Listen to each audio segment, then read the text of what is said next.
ဆရာတော်ဘုရားကြီးမကြခင်ကြွလာပါတော့မယ်ခင်ဗျာဆရာတော်ဘုရားကြီးမကြွလာခင်ဆရာတော်ဘုရားကြီးရဲ့ထေရုပတ္တိအကျင့်ကိုဖတ်ကြပါမယ်ဆရာတော်လောင်းလျာကို1935ခုနှစ်နိုဝင်ဘာလ26ရက်အင်္ဂါနေ့တွင်မြင်းချံခရိုင်ကတော်ရွာတွင်အဘဥမြကြီးအမိတော်ဖွားတိတို့မှမီးရှုတန့်စဉ်ဖွားမြင်တော်မူခဲ့ပါသည်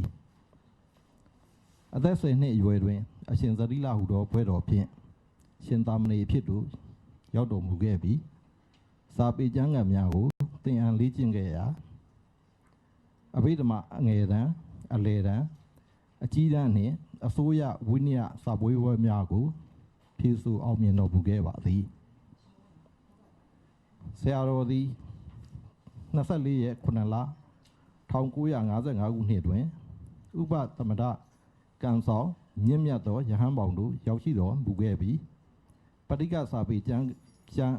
ငယ်လက်ကြီးစာကြတန်းစာမွဲများကိုထူးခြားစွာအောင်မြင်ခဲ့ပြီးတာရဏတဇတိရိပရဝတ်ဓမ္မစရိယဝိနည်းပါဠိပါရဂူပွဲတော်ကို1962ခုနှစ်တွင်အောင်မြင်စွာစုခုနိုင်ခဲ့ပါသည်2011ခုနှစ်တွင်ဟာမစ်တေမဟာစီသာသနာရိပ်သာကြီး၏ဩဝါဒစရိယဆရာတော်အဖြစ်တာဝန်ယူဆောင်ရွက်တော်မူလျက်ရှိပြီးထိုင်းနိုင်ငံမဟာချူလာလွန်ကွန်တက္ကသိုလ်မှဒေါက်တာဘွဲ့တော်ကိုစက္ကန့်ချီးမြှင့်ခြင်းခံယူတော်မူခဲ့ပါသည်1966ခုနှစ်တွင်ရန်ကုန်မြို့မဟာစီသာနာရိပ်သာသို့ကြွားရောက်တော်မူ၍ဝိပဿနာကမ္မထံအလုပ်ကိုအပြည့်အဝရှုမှတ်ပွားများအားထုတ်တော်မူခဲ့ပြီး1969ခုနှစ်တွင်ကျေးဇူးရှင်မဟာစီဆရာတော်ဘုရားကြီးတာဝန်ပေးချက်အရပြင်းမနာမြို့ပြန်ကပြေးရွာမဟာစီသာသနာရိပ်သာခွဲတွင်ပဓာနနာယကဆရာတော်ဖြစ်တာဝန်အများကိုထမ်းဆောင်တော်မူခဲ့ပါသည်ဆရာတော်သည်စကိုင်းတောင်ယိုပါဠိတက္ကသိုလ်၌ပါဠိကထိကအဖြစ်3နှစ်မဟာစီဓမ္မကထိကအဖွဲ့ဥက္ကဋ္ဌအဖြစ်15နှစ်မြန်မာနိုင်ငံမဟာစီတန်ခါအဖွဲ့အစည်းအထွေထွေအတွင်းရေးမှူးတာဝန်များကိုတာဝန်ယူထမ်းဆောင်တော်မူခဲ့ပါသည်ထို့အပြင်မဟာစီနယ်လှည့်ဓမ္မကထိကကမ္မထာတာစရိယအဖွဲ့အစည်းများ၏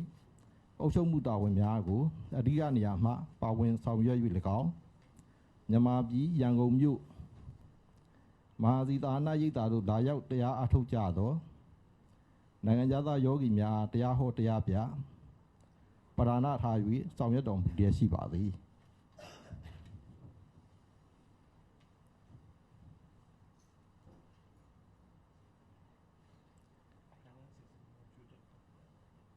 အခမ်းအနားအစီအစဉ်များကိုကြိုတင်ဖတ်ကြပါမယ်နံပါတ်1အစီအစဉ်အရာနမောတတ3ချိန်ရွတ်ဆိုပြီးတော့ကျွန်တော်တို့အခမ်းအနားကိုဖွင့်လှစ်မှာဖြစ်ပါတယ်နံပါတ်2အစီအစဉ်ကတော့ဆရာတော်ကြီးကိုဩဃာသဖြင့်ကြော့ပြီးတော့ဆရာတော်ကြီးထံမှ8ပါးသီတာကိုခံယူပြန်ဖြစ်ပါတယ်နံပါတ်3အစီအစဉ်ကတော့ဆရာတော်ကြီးမှတရားဒေသနာများကိုခေါ်ကြားချီးမြှင့်ပေးဖို့အတွက်ကျွန်တော်တို့ကနေပြီးတော့ယူသေးသွားလျှောက်ထားမှာဖြစ်ပါတယ်ခင်ဗျာအခုဆရာတော်ကြီးကြွလာပါတော့မယ်ခင်ဗျာ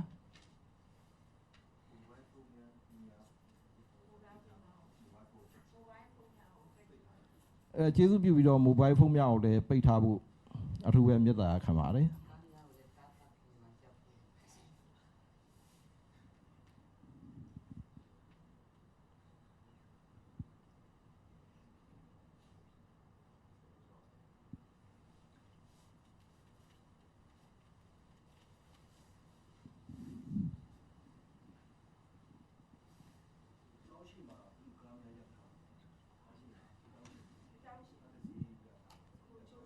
ဟုတ်ကဲ့အထူးမြတ်တာခံနေတာတော့ကျွန်တော်တို့ဒီကြောင်းရှိကလမ်းထဲမှာကားများကိုမရကြဘူးမြတ်တာခံပါတယ်ခင်ဗျာဆရာတော်ကြီးကြွလာပါပြီခင်ဗျာ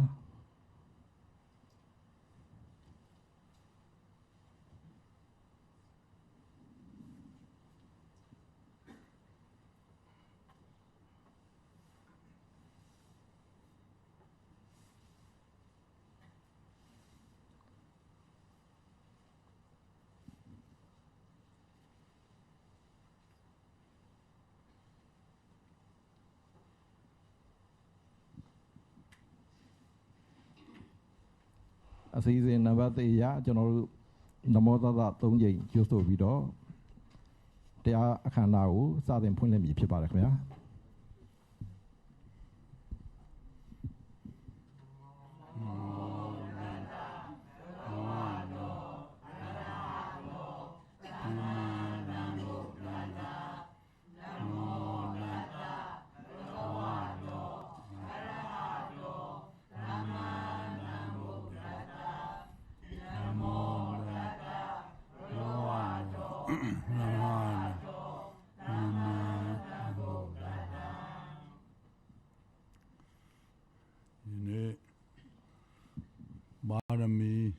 ရိပ်သာတွင်ကျင်းပသောမဟာစီတရားစခန်းပွဲတွင်ဟောကြားဖို့စီရင်ထားတဲ့တရားတော်ကတော့ကျင့်ဝတ်စုံမှပြောတွင်ရာဆိုတဲ့တရားတော်ဖြစ်ပါတယ်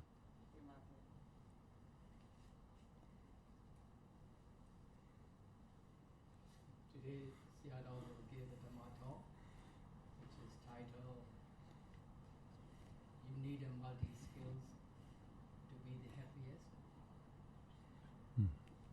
ကိုင်းစီတာလို့မလို့ဟမ်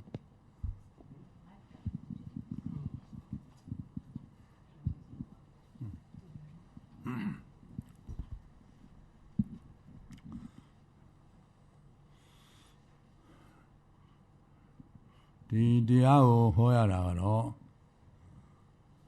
လူဘဝမှာဘဝကောင်းတစ်ခုကိုရလာတဲ့အချိန်မှာကုသိုလ်ကျင့်ဝတ်တွေစုံလင်အောင်ဖြစ်ကြဖို့လိုပါတယ်တဲ့ပြောမဆုံးအောင်မစီရတော့ဘာဖြစ်တယ်လဲဆိုတော့စုံရှင်းလင်းမဖြစ်လို့ရှိရင်နောက်ခါကျတော့နောင်တပူရမှုတွေဖြစ်ရတတ်တယ်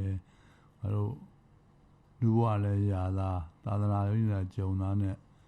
ကုသိုလ်ကျင့်ဝတ်တွေပြည့်စုံအောင်မလုပ်ခဲ့လေခြင်းဆိုပြီးတော့အဲ့လိုနောင်ရပူရမှုတွေဖြစ်တတ်ပါတယ် So Sayadaw said as you become a human and as a human being we need to make the best use of our life that means we need to make the wholesome deed good deeds as much as we can when we are able to do that. Otherwise, you might feel later that I haven't done these goodwill, wholesome deeds in the past, and you might feel some remorse. အဲ့လိုနောင်မဘူဝါနေဖြစ်တဲ့အခါမှာကိုယ်ရင်မကဘူးကိုယ်တော်မှာဆုံးမကြတဲ့ဆရာသမားတွေကိုလည်းပဲတို့ကိုဟောကြပြောကြတဲ့ဆရာတွေဟာလည်းပဲသူတို့ဟောလို့ကြွားကြတယ်သူတို့လိုရင်းမအောင်မဟောနိုင်တဲ့အတွက်ကြောင့်တို့မှာအောက်တန်းနောက်တန်းဘဝကိုရောက်နေရတာပဲလို့အဲ့လိုဆရာတွေကိုလည်းပဲအပြစ်မြင်သွားတတ်ပါတယ်တဲ့ Also you might feel that since you missed to make these good deeds, you might feel that you haven't learned enough from your masters and teachers. So sometimes you might end up blaming them. So just be aware that Sayadaw said you need to make sure that you are going to make good deeds as much as you can.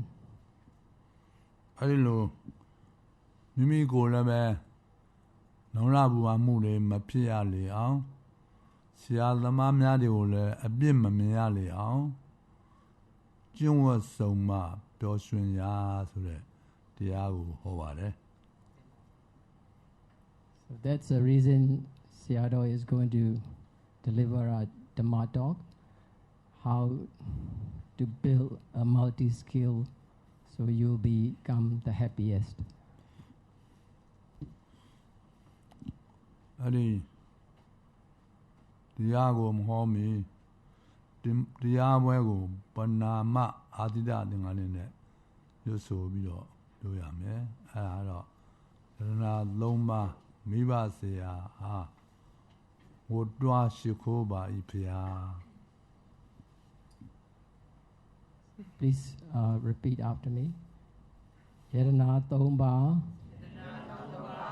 Niva Siya A Udwa Shikoba Ipya အလုံးတတဝါဝိနည်းကျမ်းမာချမ်းသာကြပါစေသာ Alon Tadawa Niya ကျမ်းမာချမ်းသာကြပါစေသာသူတော်ကောင်းဓာတ်တရားမြတ်လွမ်းပတ်ကဘာဒီစေသာ Let me explain in English for the younger generation. So let's pay respect to Triple Gem parents and teachers. May all beings be well and happy. May the goodwill and merits wrap this world. အဲ့လိုပြီးတော့ကျင့်ဝတ်ဆုံးမပျော်ရွှင်ရဆိုတဲ့တရားကိုစကြစို့အဲဒီကျင့်ဝတ်ဆုံးမပျော်ရွှင်ရဆိုတဲ့တရားတော်ရဲ့အခြေခံကတော့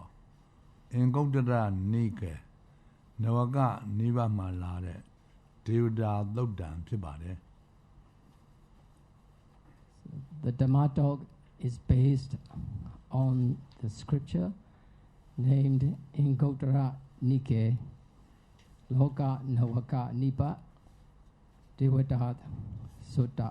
ဖြစ်ပါတယ်အဲဒီဒေဝတာသုတ်တံဆိုတာဗမာလိုပြောရရင်တော့နတ်တွေကိုအကြောင်းပြုပြီးတော့မြတ်စွာဘုရားဟောတော်မူပါတယ်တဲ့အဲလိုဆိုတော့တချို့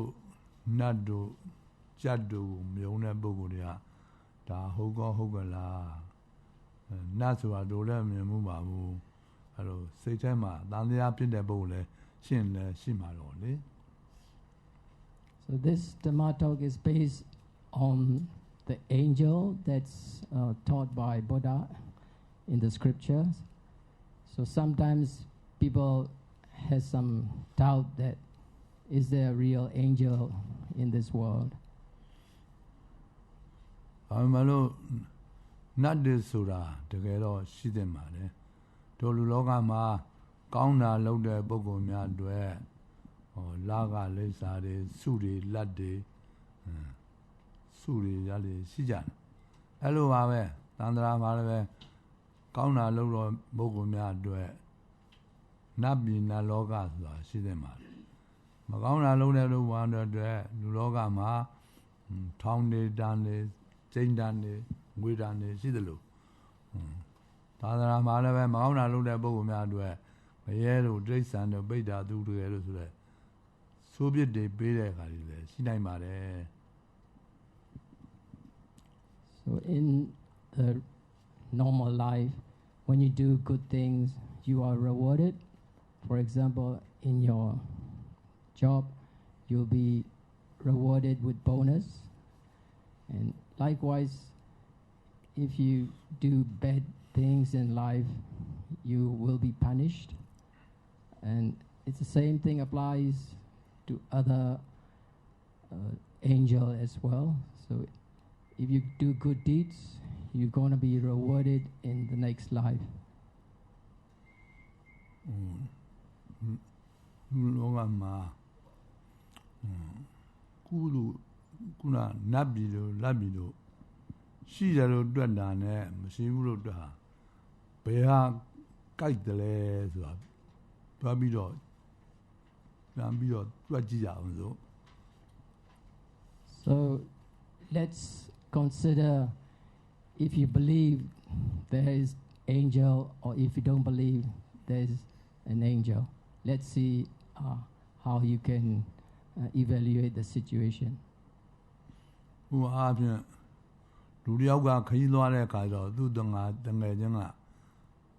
ငါလူဒီလမ်းကိုသွားတဲ့အခါမှာလမ်းဘေးနားမှာရေရွှင်းပြက်ကြီးတစ်ခုရှိတယ်အဲ့ဒါကြီးတတိချပြီးတော့သွားမတော့ရေရွှင်းပေါ်လိမ့်ကြပြီးတော့ဒုက္ခရောက်နေဦးမယ်လို့မှားလိုက်တယ်အဲ့လိုမှားလိုက်တဲ့အခါမှာဟိုလူကအဲ့ဒီရေရွှင်းပြက်ကိုငါးမှမင်မှုနဲ့ဂရုတိုက်မထင်နိုင်ဘူးဆိုပြီးသွားလို့ရှိရင်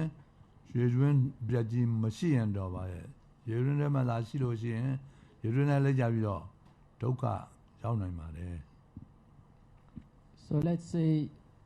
you're going to a place and you had a friend that is familiar with that travel, and then he warns you that somewhere along the way there is a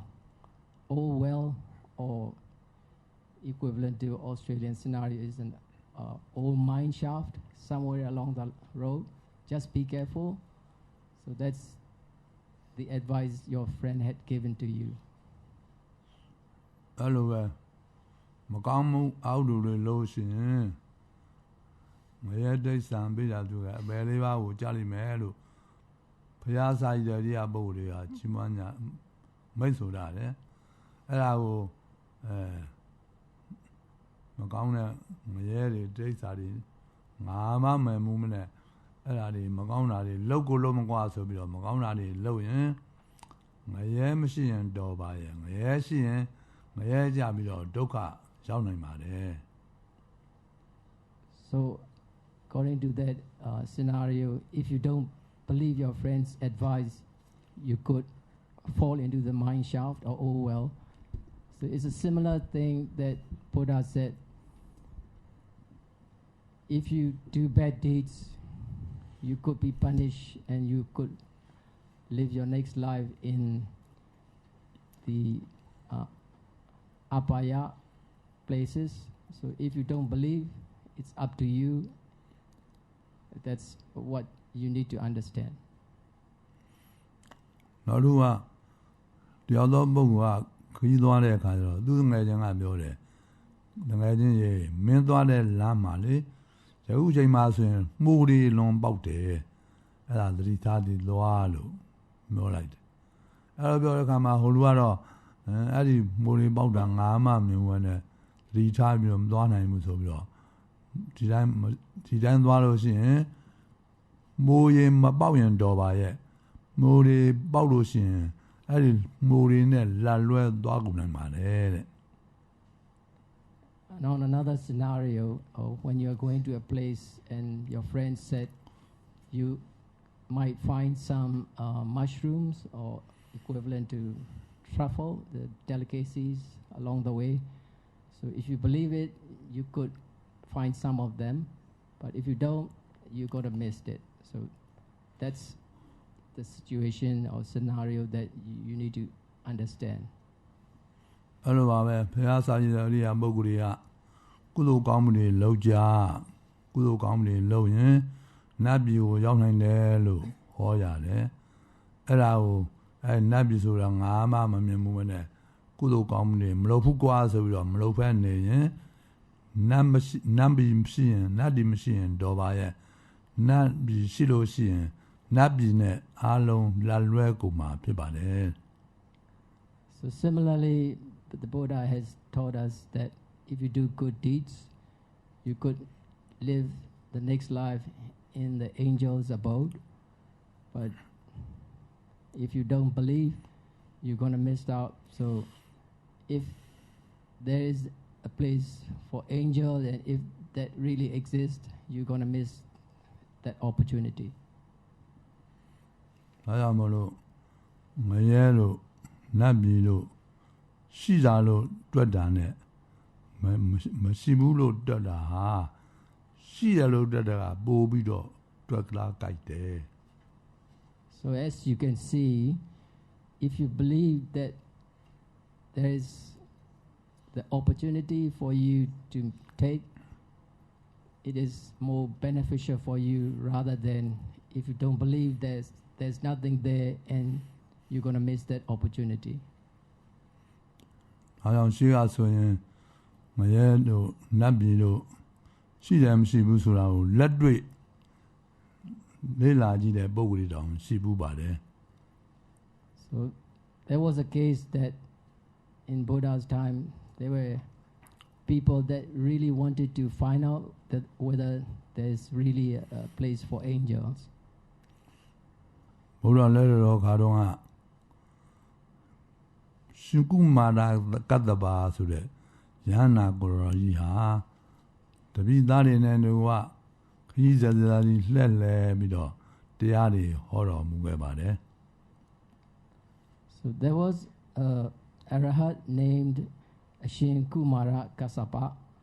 and he was going around to deliver Dhamma talks that time.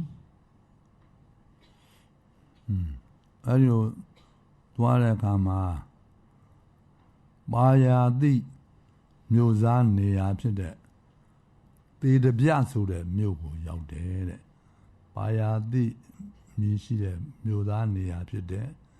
သေတပြဆိုတဲ့မြို့ကိုရောက်ကြတယ် So one day he arrived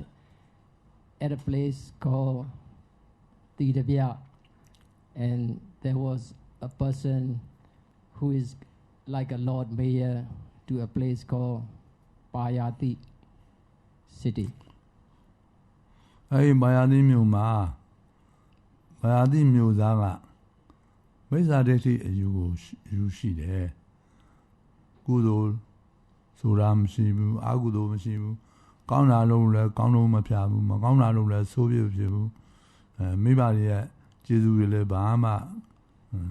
စသရမလိုဘူးစကြဖြင့်မကောင်းတဲ့မိစ္ဆာဒိဋ္ဌိအယူတွေဆွဲလန်းပြီးတော့နေတယ် So that particular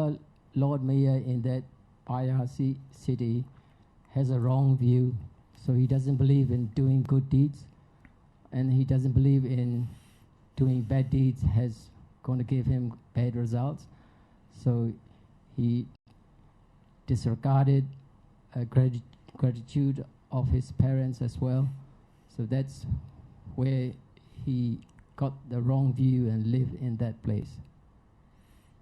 အဲဒီချိန်မှာရှေးကုမာရကတ္တပနဲ့ရဟန်းတော်တွေဟာအဲ့ဒီပါယာတိမျိုးကိုရောက်ဆွမ်းခံနေကြတဲ့အတွက်ကြောင့်ပါယာတိမျိုးပဲကိုဆွမ်းခံကြတာလေအဲ့တော့လူတွေကပုံကိုယ်တွေကဆွတ်နေလောင်းကြတယ်အဲ့တော့လောင်းကြတော့အရှင်ဘုရားတို့ဒီနေ့ဆွမ်းခံပြီးတော့ဗနေယာများသတင်းသုံးရမှာလဲဆိုတော့ငါတို့မြို့မြောက်ဘက်ကရင်းနိုင်တော့မှသတင်းသုံးတော်မှာရမယ်နေ့လည်ကျတော့တရားပွဲဟောမယ်လို့ရှင်မာရကတ္တပကအမိန့်ရှိခဲ့ပါတယ် So when the Arahat Ashin Kumara arrived in that city, and people asked, "What's the plan for today?" and the Arahat said, "In the northern part of the city, we are planning to have a Dhamma talk today." So that's how the people in the city has learned about the program.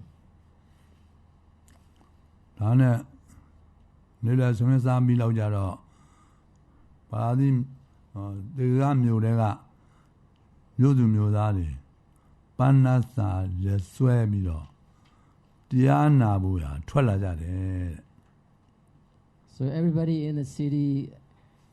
came out to listen to the Dhamma talk with their good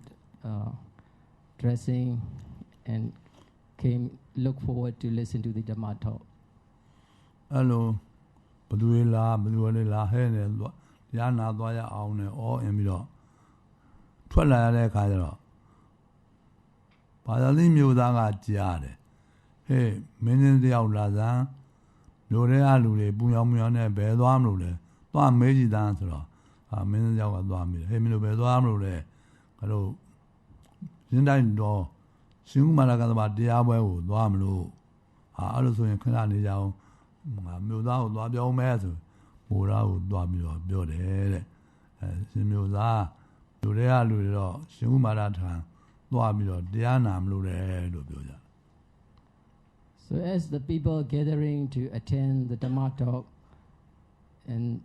the Lord Mayor has noticed that there's a commotion in the city and asked his assistants to go and ask what's happening in the city. And then the people say that we are going to attend the Dhamma talk. So that news was passed to the Lord Mayor. အဲ့ကတော့ဘာသာရေးမျိုးသားကဒီခုရှင်ကုမာရကသဘာဆိုတော့ဒိုးမျိုးကိုရောက်လာပြန်ပြီ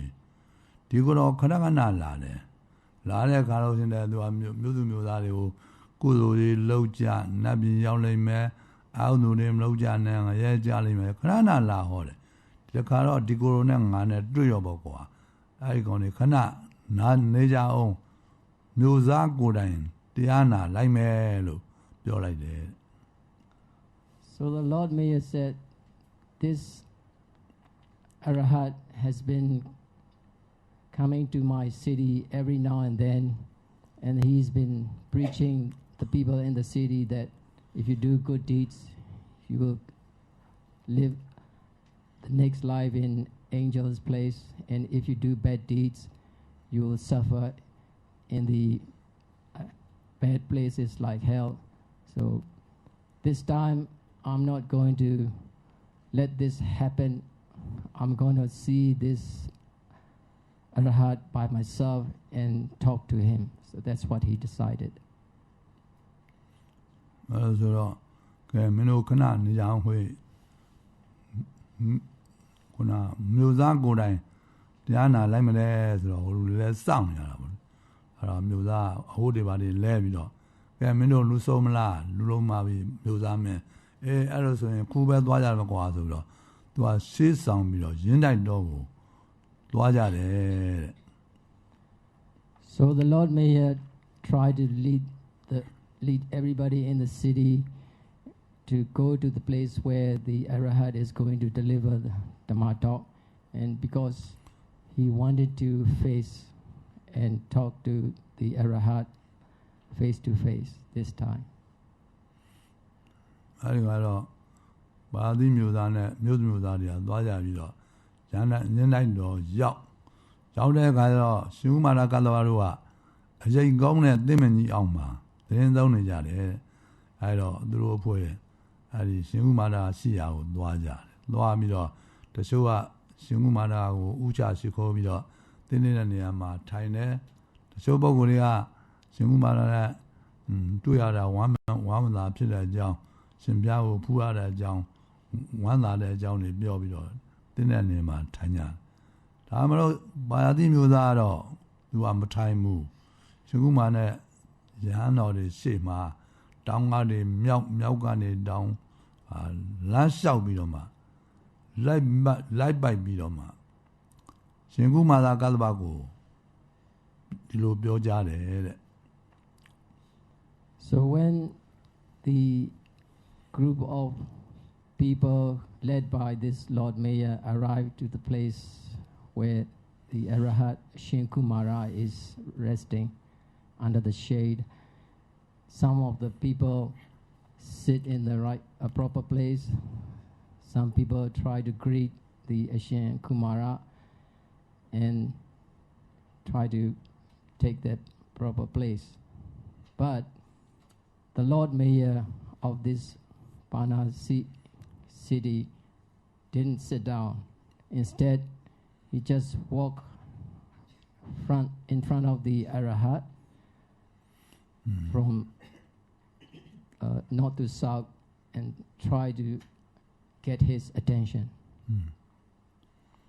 ရှင်မလာကတော့အရှင်ဖျားတပည့်တော်ဆိုလာပြီးတော့တပည့်တော်မျိုးသူမျိုးသားတွေကိုကုသိုလ်တွေလုပ်ကြနတ်ပြည်ရောက်လိမ့်မယ်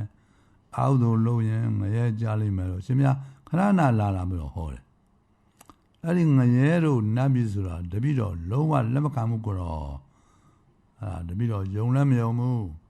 အဲ့ဒါကိုအရှင်ဘုရားဗာမြန်ပြောခြင်းသေးတယ်လေလို့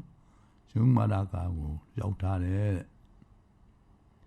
So the Lord Mayor challenged the Ashin Kumara Arahat. You've been coming to my city and preaching that if you do good deeds, you go to live in angel's place. If you do bad deeds, you're going to live in hell. So I don't believe what you say, but do you have any evidence this time? That's the challenge made by the Lord Mayor to the Ashin Kumara. အဲ့ဒါရှင်ကုမာရကဘုရားသခင်မျိုးသားတဲ့သင်ကငရဲမလုံးဘူးနတ်မြင်မြုံမှုလို့ပြောတာမှာသင်မှာအတောက်ချသာတရရှိသလားရှိလို့ရှင်ငါ့ကိုပြောသားမှာလို့မိန့်တော်မူတယ်တဲ့ So the Lord Mayor challenge again that if you have an evidence, show me that there's a place where angels live. If people do good deeds, and show me the place of the hell where people will suffer if they do bad deeds. So he challenged the Ashin Kumara again. အဲ့လိုမျိုးတော့အရှင်ဘုရားတကူမာရတပည့်တော်ကတောင်းထားမရှိမနဲ့ရန်တာပြီးတော့ပြောတာမဟုတ်ဘူးတပည့်တော်သေချာလေးလာပြီးတော့မှအဲ့ဒါတွေမရှိလို့ကိုမရှိဘူးပြောတာကိုတော့အဲ့လိုပြောတဲ့အခါတော့ရှင်မကကဲအဲ့လိုဆိုရင်သင်ရဲ့အထောက်အသားတွေကိုငါပြောပြသမှာလို့အမေရှိတော်မူတယ် So the Lord Mayor continues that I don't believe what you said because they don't exist. So the Ashin Kumara kindly replied that if that's the case, show me your evidence. ရှင်မလာကတော့ပြီးတော့အတောက်စားတာတာကိုပြောပါမယ်တပည့်တော်တို့မိတ်ဆွေတွေမှာတပည့်တော်တို့နဲ့အလွန်မနာခင်မင်းနဲ့အတော့ကိုမိုက်တဲ့လူမိုက်တယောက်ရှိတယ်အဲလူကတော့မကောင်းတာတွေအတော်လောက်တာပဲသူတည်းတတ်တယ်သုတ်သာကိုယ်တယ်သူညာတယ်ပြမှားတယ်ဒီတရားတွေတောက်တယ်မကောင်းတာတွေအကုန်လောက်တာပဲမကောင်းတာလောက်တဲ့နေမှာနှစ်ယောက်မရှိနိုးတူးဖြစ်အောင်မိုက်တဲ့ကောင်အဲ့ဒီကောင်ကအသက်ကြီးတဲ့အခါတော့ဒီနေ့ကျတော့သူယောဂဗျာဖြစ်နေတယ် So the Lord Mayor started to say that I'll give you an example. So there's two friends. One of the friend is very notorious, and he's always drunk, and he's always doing bad deeds. And one day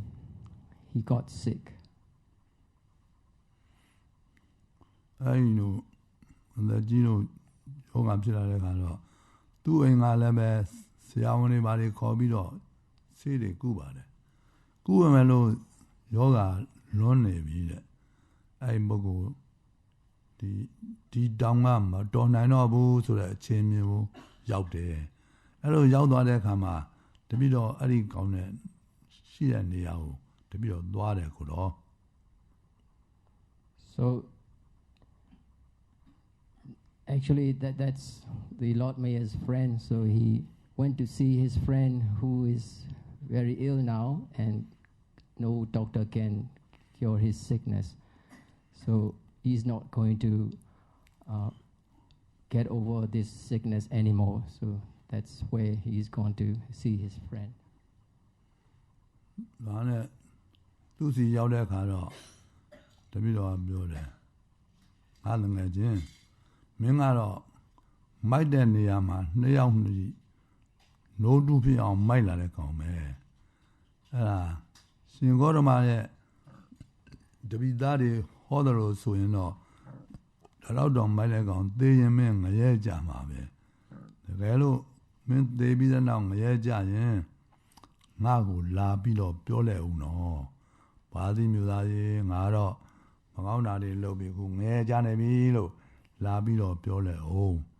မင်းကိုငါယုံလဲယုံကြည်တယ်မင်းကိုချစ်တယ်မင်းပြောတဲ့စကားကိုငါအမှန်လို့ယူဆမယ်လို့တပည့်တော်သေချာမှားနိုင်တယ်ကိုတော့အဲဒီပေါကုံခုသေဆုံးသွားပြီသေပြီးသားကြားလာပြီတပည့်တော်စီဘာမှလာမပြောဘူးအဲ့လိုမပြောတာဟာငရဲမရှိလို့မဟုတ်ဘူးလားကိုတော်ရဲ့လို့ရှင်ဥမာရကသမာကိုပြောတယ် So the Lord Mayor said that when I went to see this friend in his last final hours, he requests his friend because he's his best friend. So let me know when you are going to hell according to what's taught by the Gautama Buddha, because he knew that his friend was notorious and he was nothing compared in terms of his notoriety. So that's why he asked his friend to let me know if you really go to hell because of your bad deeds. So that's what Lord Maya explained to Ashin Kumara. အဲ့လိုပြောတဲ့ကတော့ရှင်ဥမာရကသမာကအဲ့ဒါဟာဘာသာသီးမျိုးသားအဲ့ဒါဟာငရဲမရှိလို့မဟုတ်ပါဘူးတင်းနဲ့မတွေ့လို့ဖြစ်ပါလိမ့်မယ်လို့ရှင်ဥမာရကသမာအမဲရှိတော်မူလေ So when his friends passed away and he waited his friend to come back and tell him that he's actually went to hell because of his bad deeds in life, but he never come back. So the Lord may argue with the Arahat that now you see my friend never come back and tell me that he's now in hell. So isn't it the proof that there's no hell? So he never went to the hell. ရှင်ဥမာရကသမာဘာသာသီးမျိုးသားတဲ့ငါဥမာတစ်ခုပြောမယ်တင်းရဲ့နယ်ထဲမှာလူတယောက်ကအတော်ဆိုးစွမ်းနေအဲဆိုတော့အဲဒီဘုံကိုလိုက်ပြီးတော့ထောက်လောက်တွေပါလေလိုက်ရှာတဲ့အခါတော့အဲဒီကိုတော့မိတဲ့အခါတော့အဲ့ဒီပုဂ္ဂိုလ်ကိုတင်ကသူကအမိတ်ထုတ်လိုက်တယ်ဒီပုဂ္ဂိုလ်ကမကောင်းတာတွေလုပ်တာလည်းများတယ်မကောင်းတွေလုပ်တာလည်းမှန်တယ်ဒါမှမဟုတ်ဒီကောင်ကိုဆောင်းဆယ်နှစ်ချလိုက်လို့ပြောလိုက်တယ်အဲဒီတော့အဲဒီပုဂ္ဂိုလ်ခေါ်သွားပြီးတော့ထောင်ရှားဖို့ရထောင်မှုမကိုရောက်တဲ့ကတော့အဲ့ဒီလူကဒီတငယ်ချင်းတို့ခဏနေကြပါအောင်ကွာငါထောင်ကြမဲ့အကြောင်းကိုအိမ်ကအဲ့ရှင်မလည်းမပြောရသေးဘူးအိမ်ကကလေးတွေလည်းမပြောရသေးဘူးဒါမှငါ2ရက်လောက်ပြန်ပြီးတော့အဲ့ဒါပြောဦးမယ်နောက်ပြီးတော့နောက်ကြတော့ငါလာပြီးတော့ထောင်ကြခံမှာပေါ်လို့ပြောရင်အဲ့ဒီပုဂ္ဂိုလ်ကိုတောင်းတန်ကြားတွေကလွတ်ကြပါမလားလို့မိန့်တော်မူလဲ So the Arahat Shinkumara replied with his own example that say if there is a criminal who is punished and he's been imprisoned for 10 years. So let's say he's taken to the prison to live there for the next 10 years. But just before he entered the prison, he requested the guards, since I haven't told my family and children that I'm going to live the next 10 years in prison, could you let me go back home for about 2 days and tell them, then I'll come back and start my imprisonment. So would you believe that he's going to come back and live in the prison if the guard is going to let him go back home? အဲ့လိုပြောတဲ့အခါမှာအရှင်မြတ်အဲ့ဒီပုဂ္ဂိုလ်နှုတ်လို့ပဲဖြစ်မလဲကိုတော့ရဲ့တော့ကြာမတော်ထွက်ပြေးလို့ရှင်မတက်လို့မလဲအဲ့လိုပုဂ္ဂိုလ်မျိုးကိုမလွတ်နိုင်ဘူးကိုတော့အဲ့လိုပဲတင်တို့ရဲ့လူမိုက်တယောက်ကငရဲကြသွားတဲ့ခါတော့ငရဲသူငရဲသားတွေကိုပြောတယ်တကယ်ချင်းတို့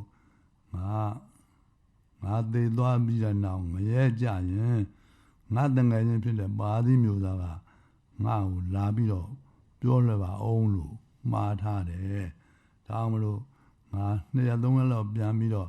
ပါသီမျိုးသားကိုငရဲကြည့်တဲ့အကြောင်းငါသွားပြောလိုက်ဦးမယ်ဆိုပြီးတော့ပြောလို့ရှိရင်တဲ့အဲ့ဒီငရဲသူငရဲသားတွေကတင်းရဲ့မမိုက်သားကိုလွတ်နိုင်ကြမှာမလားဆိုတော့ဟုတ်တယ်ကိုတော်ရေငရဲလူချင်းတောင်မှမလို့ဖက်နဲ့ငရဲသူငရဲသားဘယ်လွတ်မှလဲကိုတော်အေးအဲ့ဒါကြောင့်တင်းနဲ့မတွေ့လို့ဖြစ်ပါလိမ့်မယ်လို့ငါပြောတာပါလို့အမဲရှိတော်မူတယ် So the Arahat Ashin Kumara tried to explain to the other Lord Mayor that now you see if you let the prisoner to go back home for a couple of days, he will never come back. So it's the same thing for your friend who went to hell. So if he's going to ask the people in the place where he's going to suffer in hell, he might have requested to come back and tell you that I'm actually in hell, just to let you know. But can you imagine what's going to happen if your friend is allowed to go back and tell you that he's in hell? He'll never go back to hell. So that's why it is impossible for your friend who is in hell to come back and tell you that he's actually in hell. ဒါတော့ကိုတော့မကောင်းတဲ့ဟာကိုတော့မကောင်းတာကိုတော့တပည့်တော်ကောင်းတာလည်းပြောပြအောင်မယ်တပည့်တော်တို့တငယ်ထဲမှာအတော်ကောင်းတဲ့မောင်ကောင်းဆိုတဲ့လူတစ်ယောက်ရှိတယ်သူဒါနာလည်းလုံတယ်သီလလည်းစောင့်ရတဲ့ဘာဝနာနဲ့အားထုတ်တယ်တော့သူတော်ကောင်းတဲ့ပုဂ္ဂိုလ်တစ်ယောက်ပါပဲအဲဒီပုဂ္ဂိုလ်လည်းခုနလိုပဲအသက်ကြီးတဲ့အခါတော့သူယောဂတကူဖြစ်တော့အဲ့ကလူတွေကဆရာဝန်တွေပါနေခေါ်ပြီးတော့ကုပါတယ်ကုရမလို့ယောဂကျွန်းနေပြီဖြစ်တဲ့အတွက်ကြောင့်သူဒီတောင်းကမကြော်နိုင်တော့ဘူးဆိုတဲ့ချင်းလေးမျိုးရောက်တယ်အဲ့လိုရောက်တဲ့အခါမှာတပည့်တော်သွားပြီးတော့သူ့ကိုပြောပြတယ်ဟေးတကယ်ချင်းမင်းကတော့ငါတို့ထက်မှာသူတော်အကောင်းဆုံးပဲကွာမင်းလိုကောင်းမျိုးသေးလို့ရှိရင်ရှင်ဂေါတမရဲ့တပည့်တွေပြောသေးရဆိုရင်တော့မင်းကတော့နတ်ပြည်ရောက်မှာပဲသေပြီးတဲ့နောက်မင်းနတ်ပြည်ရောက်ရင်ငါ့ကိုလာပြီးတော့ပြောလဲအောင်တော့ဘာတိမျိုးသားရေငါကတော့ကုသိုလ်ကောင်းတွေလုပ်ပြီးနတ်ပြည်ရောက်နေပြီလို့လာပြီးတော့ပြောလဲအောင်မင်းကငါချစ်လဲချစ်တယ်ယုံလဲယုံကြည်တယ်မင်းစကားကိုငါအမှန်လို့ယုံစီမယ်လို့ဆိုပြီးတပည့်တော်သေချာမှားလိုက်တာကိုတော့အဲ့ကိုတော့အခုအဲ့ဒီပုဂ္ဂိုလ်ဟုသေသုံးသွားပြီကြာလာပြီဘာမှလာမပြောဘူးအဲ့ဒါကိုထောက်သွားပြင်နတ်ပြည်မရှိလို့မဟုတ်လားကိုတော့ရဲ့လို့ယူမာလာကတ္တဘာကိုမရှိတယ်တဲ့ So that Lord Mayor didn't give up. Maybe that's the case who made bad deeds. So let's have a look at who do the good deeds. I had a friend called Maung Kaung who was doing all the good deeds in his life. And one day he was sick and I know he's not going to make it. So I went to see him and asked him similar thing. If you're going to live in the angel's place next life, because you are a very good person, please come and tell me that you are actually living in the angel's place in your next life. But he waited and waited, but his friend never came and tell him where he's living in the angel's place. So isn't that true that he didn't actually go to the angel's place? That's the Lord Mayor's argument. Hello, hello, hello. အဲ့ဒါနတ်ပြည်ရှိလို့မဟုတ်ဘူးလားဆိုတော့ဘာသာရေးမျိုးသားအဲ့ဒါလည်းနတ်ပြည်လို့မဟုတ်တော့မရှိလို့မဟုတ်ပါဘူးအဲ့ဒါလည်းပဲသင်နဲ့မတွေ့လို့ဖြစ်ပါလိမ့်မယ်လို့ရှင်ကုမာရကတ္တဘာမရှိတယ်တဲ့ So Shin Kumara replied that maybe that's not true because your friend is unable to see you. Maybe he missed you. So that's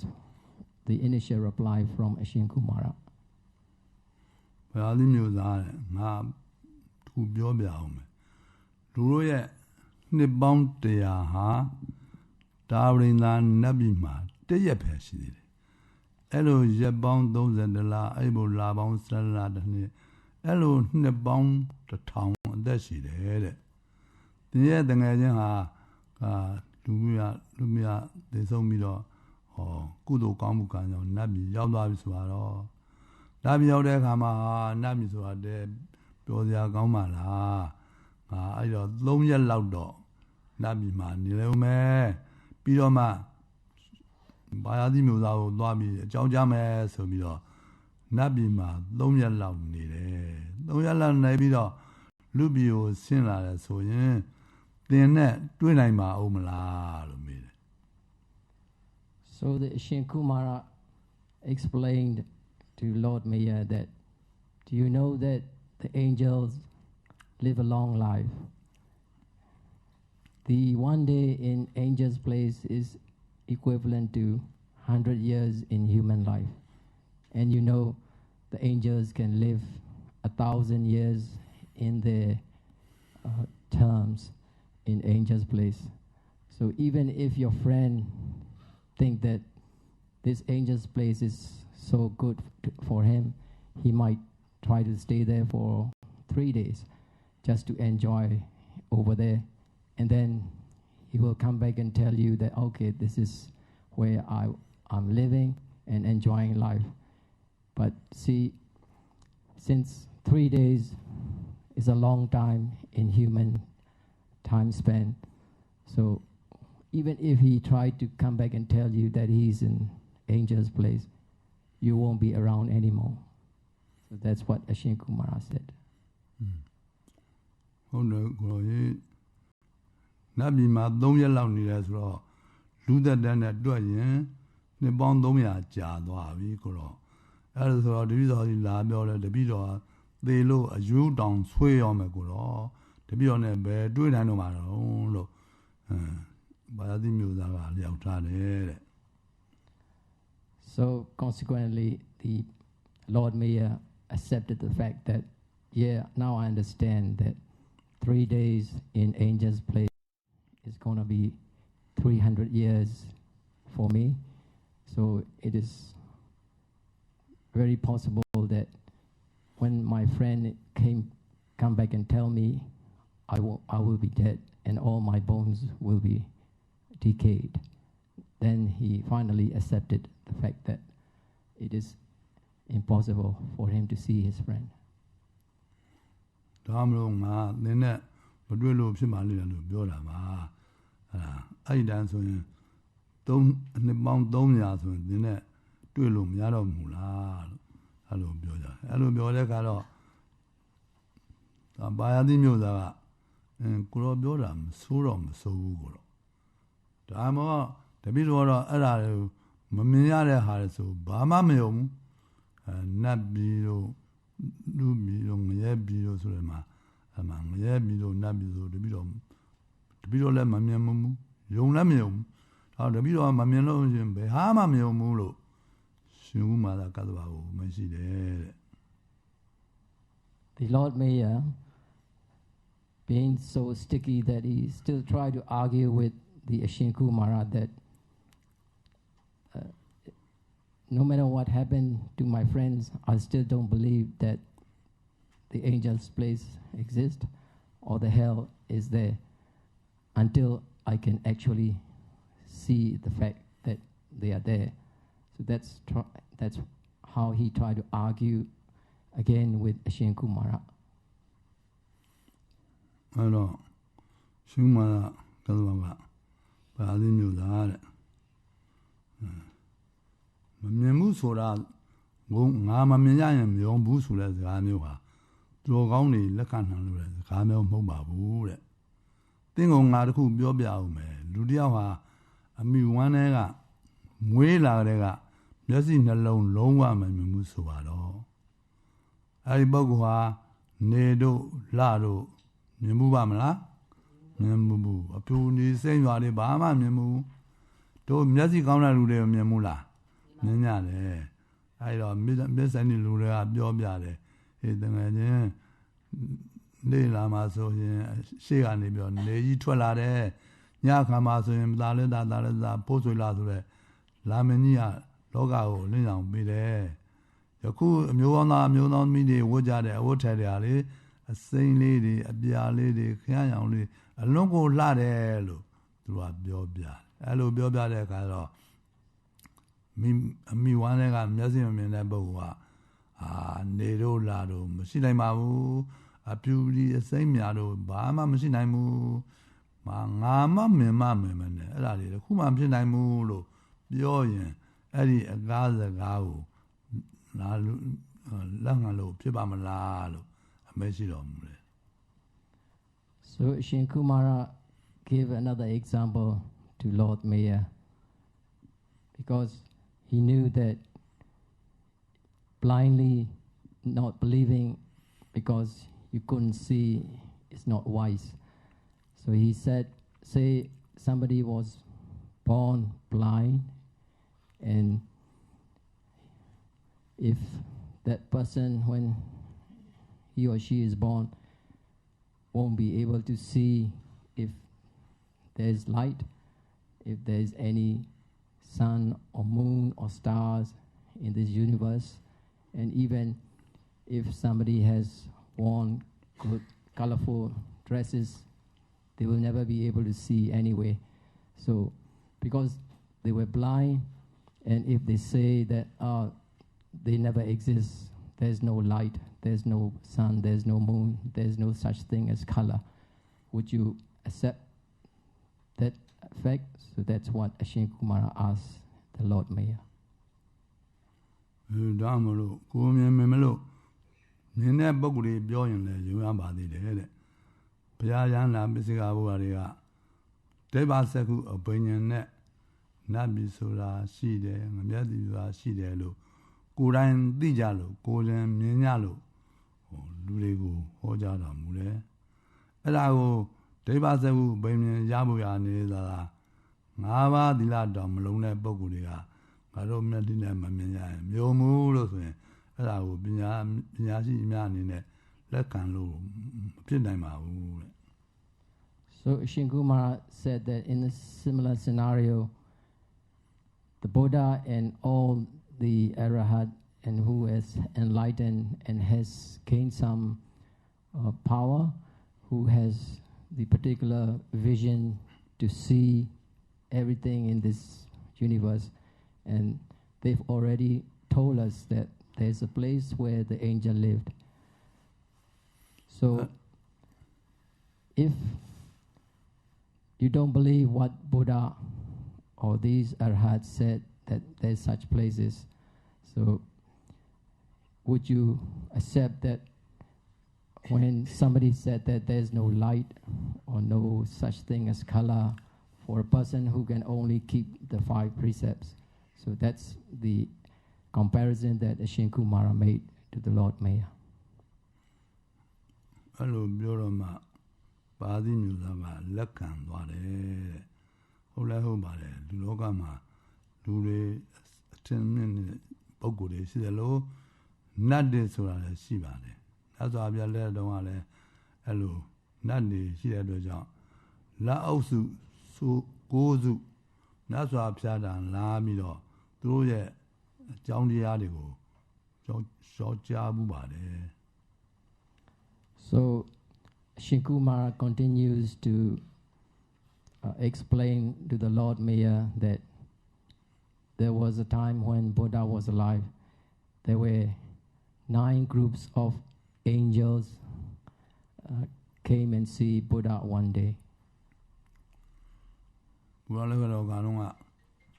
Yan or not also, but I don't know who. That's why Piatan Yawla, that's why Yao, Yode, Siko, Uchabido, Tene Yama Yaka. Pounds on Nadawa, that's why Yao showed. That's why Ya. The middle not so mellow.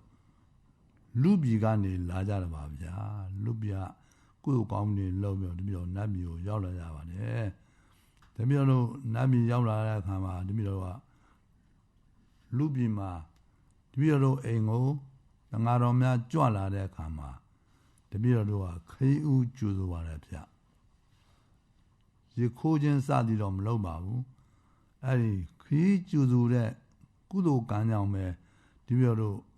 နတ်ပြည်မှာနတ်သားနတ်သမီးတွေဖြစ်ရပါတယ်ဗျာဒါမှလို့တပည့်တော်တို့ကနတ်ပြည်ရောက်တော့လည်းပဲ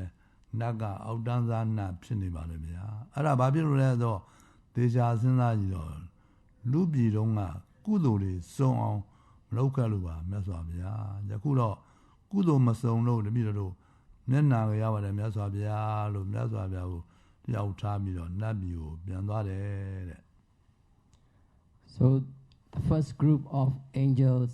came and see Buddha and try to have a conversation with Buddha and tell the Buddha that they have been in the angels' place because they have done some good deeds when they were human in the past life, and they explained what they did when they were human. So they said that we had greeted the monks when we were human, when we were living as a human life. So for that kind of act, they were enjoying the benefit of the next life where they are living as an angel. But they said that because they haven't done enough in their previous human life, they just become an angel at the very lowest level. So that's how they explained to Buddha. But although they were angels, they are not really, still not really happy. Now to go a sin level. So yeah. Joshi Koye Niabe Dream we chinkadi Joshi Koye Niabe Dream we chinkadi Joshi Swado but Mazon now to Yandom Yala Kama Nia Canyon Be ရန်တော်များကြွလာတဲ့အခါမှာဂျိုစီခိုးရေးဆိုတာသူတို့ကရန်တော်များကိုကျူဆိုကြတယ်ကျူဆိုတဲ့ကုသိုလ်ကြောင့်နတ်ပြည်ကိုရောက်ကြတယ်နောက်ဒုတိယနာဟုစုကတော့ရန်တော်များအင်ကိုကြွတဲ့အခါမှာခရီးဦးလဲကျူဆိုပါတယ်စီလဲခိုးပါတယ်အဲ့ဒီကုသိုလ်နှမျိုးနဲ့နတ်ပြည်မှာနတ်သားနတ်သမီးတွေဖြစ်ရပါတယ်အဲ့လိုဖြစ်တဲ့အခါမှာသူတို့လည်းပဲအောက်တန်းစားနတ်ဖြစ်နေပါတယ်တဲ့ဘာဖြစ်လို့လဲဆိုတော့လူပြည်လိုကုသိုလ်တွေစုံအောင်မလုပ်ခဲ့လို့ပါမြတ်စွာဘုရားယခုတော့ကုသိုလ်မစုံလို့နတ်ပြည်မှာနတ်အញ្ញံသားတွေဖြစ်ရပါတယ်ဘုရားဆိုပြီးတော့သူတို့စိတ်မကောင်းစွာနဲ့ပြောဆိုပြီးတော့နတ်ပြည်ကိုပြန်သွားကြတယ်တဲ့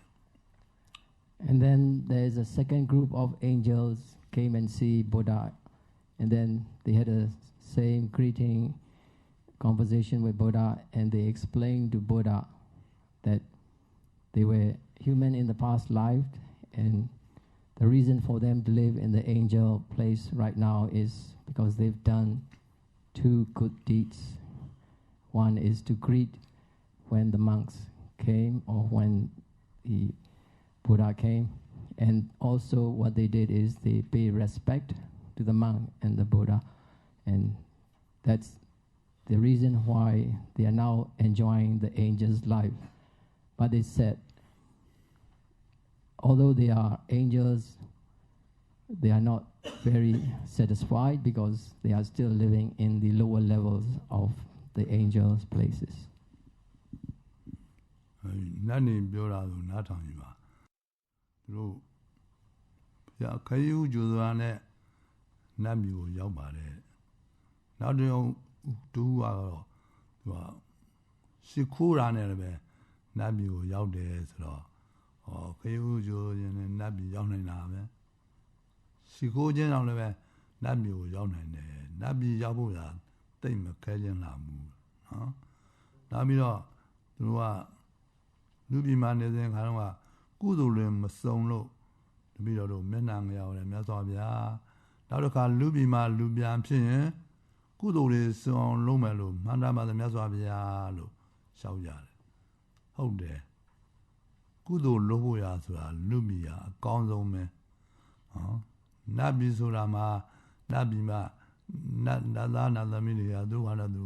ပြည့်စုံတဲ့ပုဂ္ဂိုလ်ကြီးပဲအဲ့ဒီမှာဒါနကုသိုလ်လုပ်ဖို့ရမလွယ်ဘူးအဲ့ဒီမှာလူကံပုဂ္ဂိုလ်လည်းမရှိဘူးအဲ့တော့နတ်ပြည်မှာဒါနကုသိုလ်လို့လွယ်ပါမလားမလွယ်ဘူးအဲ့ဒါဆိုရင်သီလကုသိုလ်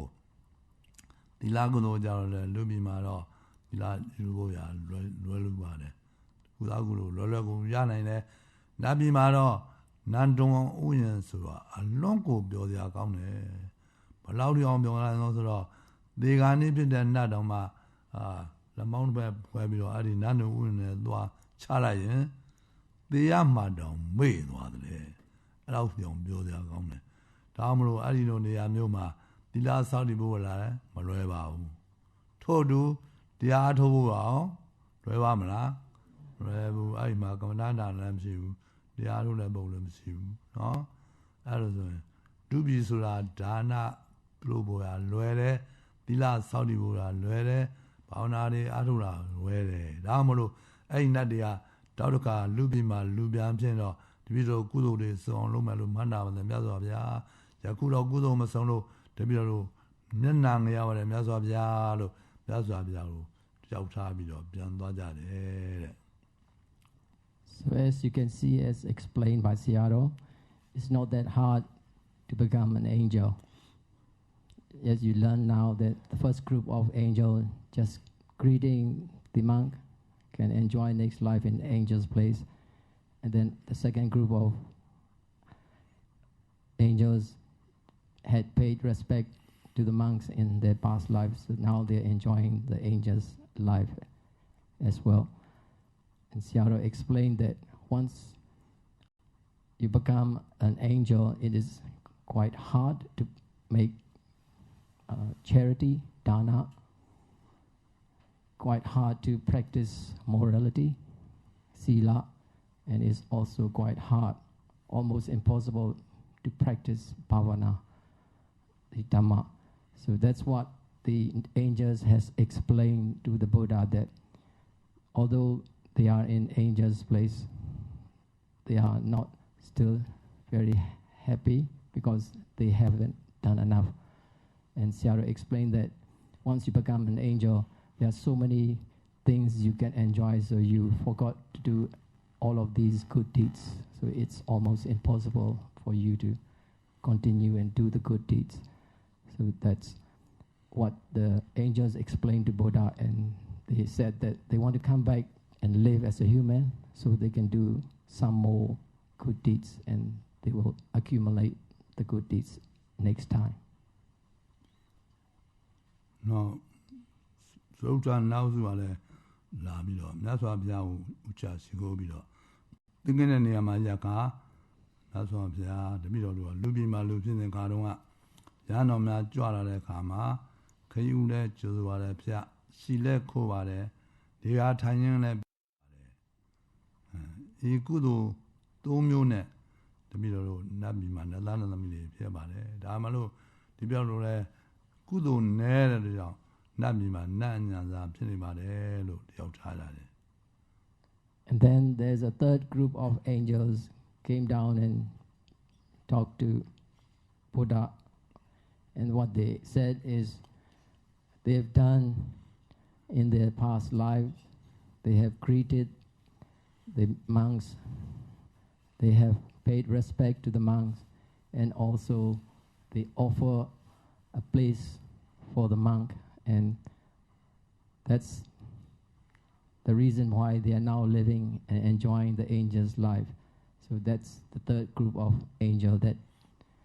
talked to Buddha, the reason that they are now living in the angel's place. Now, Sodana Zualeve Lare. That's why we are the middle of Lumima, လူဖြစ်စဉ်ခါတော့ကရဟန်းတော်များရင်ကြွတဲ့အခါမှာခရီးဦးလဲကျေးဇူးပါတယ်ဖြတ်ရှိလဲကိုပါတယ်နေရာတိုင်းလည်းပေးပါတယ်ကျွေးမွေးမှုလည်းပြုပါတယ်အဲ့ဒီဆွန်ကျွေးတဲ့ကုသိုလ်ကောင်းမဲ့ဒီလိုလိုနတ်ပြည်မှာနတ်သားနတ်သမီးတွေဖြစ်ရပါတယ်လို့လျှောက်တယ်နောက်ငါးဥစုအားတော့သတ်စွာဘုရားဒီလိုလိုလူပြည်မှာလူဖြစ်စဉ်ခါတော့ကရဟန်းတော်များကြွလာတဲ့အခါမှာခရီးဦးလဲကျေးဇူးပါတယ်ဖြတ်ရှိလဲကိုပါတယ်နေရာတိုင်းလည်းပေးပါတယ်ကျွေးမွေးမှုလည်းပြုပါတယ်အနာမှာအာနာမကံမှာလည်းပြောပါတယ်ဗျာကုသိုလ်၅မျိုးနဲ့ပဲနတ်ပြည်မှာနတ်သားနတ်သမီးတွေဖြစ်ရပါတယ်ဗျာဒါမှလို့ပြီးတော့လည်းအလတ်စားလောက်နေရမှာဖြစ်နေပါတယ်ဗျာဘာဖြစ်လို့လဲဆိုတော့ကုသိုလ်မဆုံးလို့ပါမြတ်စွာဘုရားနောက်တစ်ခါလူပြည်မှာလူဖြစ်လို့ရှင်တော့ကုသိုလ်ဆုံးအောင်လုပ်မယ်လို့မှန်းတာပါတယ်မြတ်စွာဘုရားယခုတော့ကုသိုလ်မဆုံးလို့တပည့်တော်တို့မျက်နှာငယ်ရပါတယ်မြတ်စွာဘုရားလို့မြတ်စွာဘုရားကိုလျှောက်ထားတာလေ And then there's a fourth group of angels came and talked to Buddha, and they said, because they've done some good deeds in their past life, like greeting the monks, paying respect to the monk, giving a place to the monk, and also provide food to the monk. And these are the reasons that we are now enjoying the angels' life. And that's the fourth group who explained or talked to Buddha. And then there's a fifth group of angels who did the same to Buddha. And they said that because they have greeted the monks, because they have paid respect to the monks, and they have given a space for the monk, and they have provided food for the monk, and also they have said kind words and have a conversation with the monk, and these are the reason why we are now living in the angels' place. So there are already 5 groups of angels came and talked to Buddha, but the 5th group, although they enjoyed at the medium level in the angels' place, they're still not very happy. ငါအုပ်စုပြီးသွားပြီဆက်ပြီးတော့လင်္ကာလဲဆိုရအောင်ဆိုကျိုးရှိခိုးရေးနေရာပေးကျွေးမွေးချင်းကပ်သည်ဂျာနာဆောင်မှတ်စင်ကျင်လအမြတ်ကျင့်သုံးသည်ဂျာနာဆောင်မှတ်စင်ကျင်လအမြတ်ကျင့်သုံးသည်6ခုမြောက်နာအုပ်စုကတော့သူကမြတ်စွာဘုရားကိုရှုကိုဥချပြီးတော့ခေါင်းဆောင်နာတယောက်ကပြောတယ်ဗျာတပည့်တော်ကလူပြည်မှာလူပြင်းတဲ့ခါတော့ရဟန်းတော်များကြွလာတဲ့အခါမှာခရီးဦးလဲကျိုးသွားတယ်ဖြတ်ရှိလဲကိုပါတယ်နေရာထိုင်ခြင်းလည်းပေးပါတယ်ကျွေးဝေးမှုလည်းပြုပါတယ်နားလာကပ်ပြီးတော့အလားပါလမှာပြောပါတယ်ဗျာအဲဒီနောက်တရားဟောတဲ့အခါတရားကိုလည်းပြီးတော့ကောင်းကောင်းမွန်မွန်နားပါတယ်ကုသိုလ်6မျိုးတော့တပည့်တော်တို့နတ်ပြည်မှာနတ်သားနတ်သမီးတွေဖြစ်ရပါတယ်ဘာအဲ့ဒီကတော့သူကတရားဟောတဲ့အခါမှာတရားကိုကောင်းကောင်းမွန်နာတဲ့ပုဂ္ဂိုလ်တွေပဲနတ်ပြည်မြောက်နိုင်မလားရောက်နိုင်တယ်ခုနနောက်စု6ခုကနတ်ပြည်မှာကုသိုလ်ဒါနတရားကိုကောင်းကောင်းမွန်မွန်နာတဲ့အတွက်တော့နတ်ပြည်ကိုနောက်ရောက်ကြတယ်လို့မြတ်စွာဘုရားကိုလျှောက်ထားပါတယ် Then the 6th group of angels came and talked to Buddha as usual, and they explained their reasons for being angel, because they have greeted the monks in the past, they have paid respect, they have given space, they have provided food, they have made a kind conversation with the monks, and they also listened carefully to the teachings of the monks and Buddha in the past. That's why they are now enjoying the angels' life. So that's what the 6th group of angels talked to Buddha. ဘုရားဟောတဲ့အခါမှာ တရားကစိတ်ဝင်စရာမကောင်းစိတ်ဝင်စားစရာမကောင်းလို့ရှင်လဲတရားကိုကောင်းကောင်းမနိုင်ဘူးချို့လဲငိုက်မြူနေတာရှိရတယ်နော်ဘုရားလက်တော်ခါတော့ကမြတ်စွာဘုရားနဲ့ရှင်အနန္ဒာတို့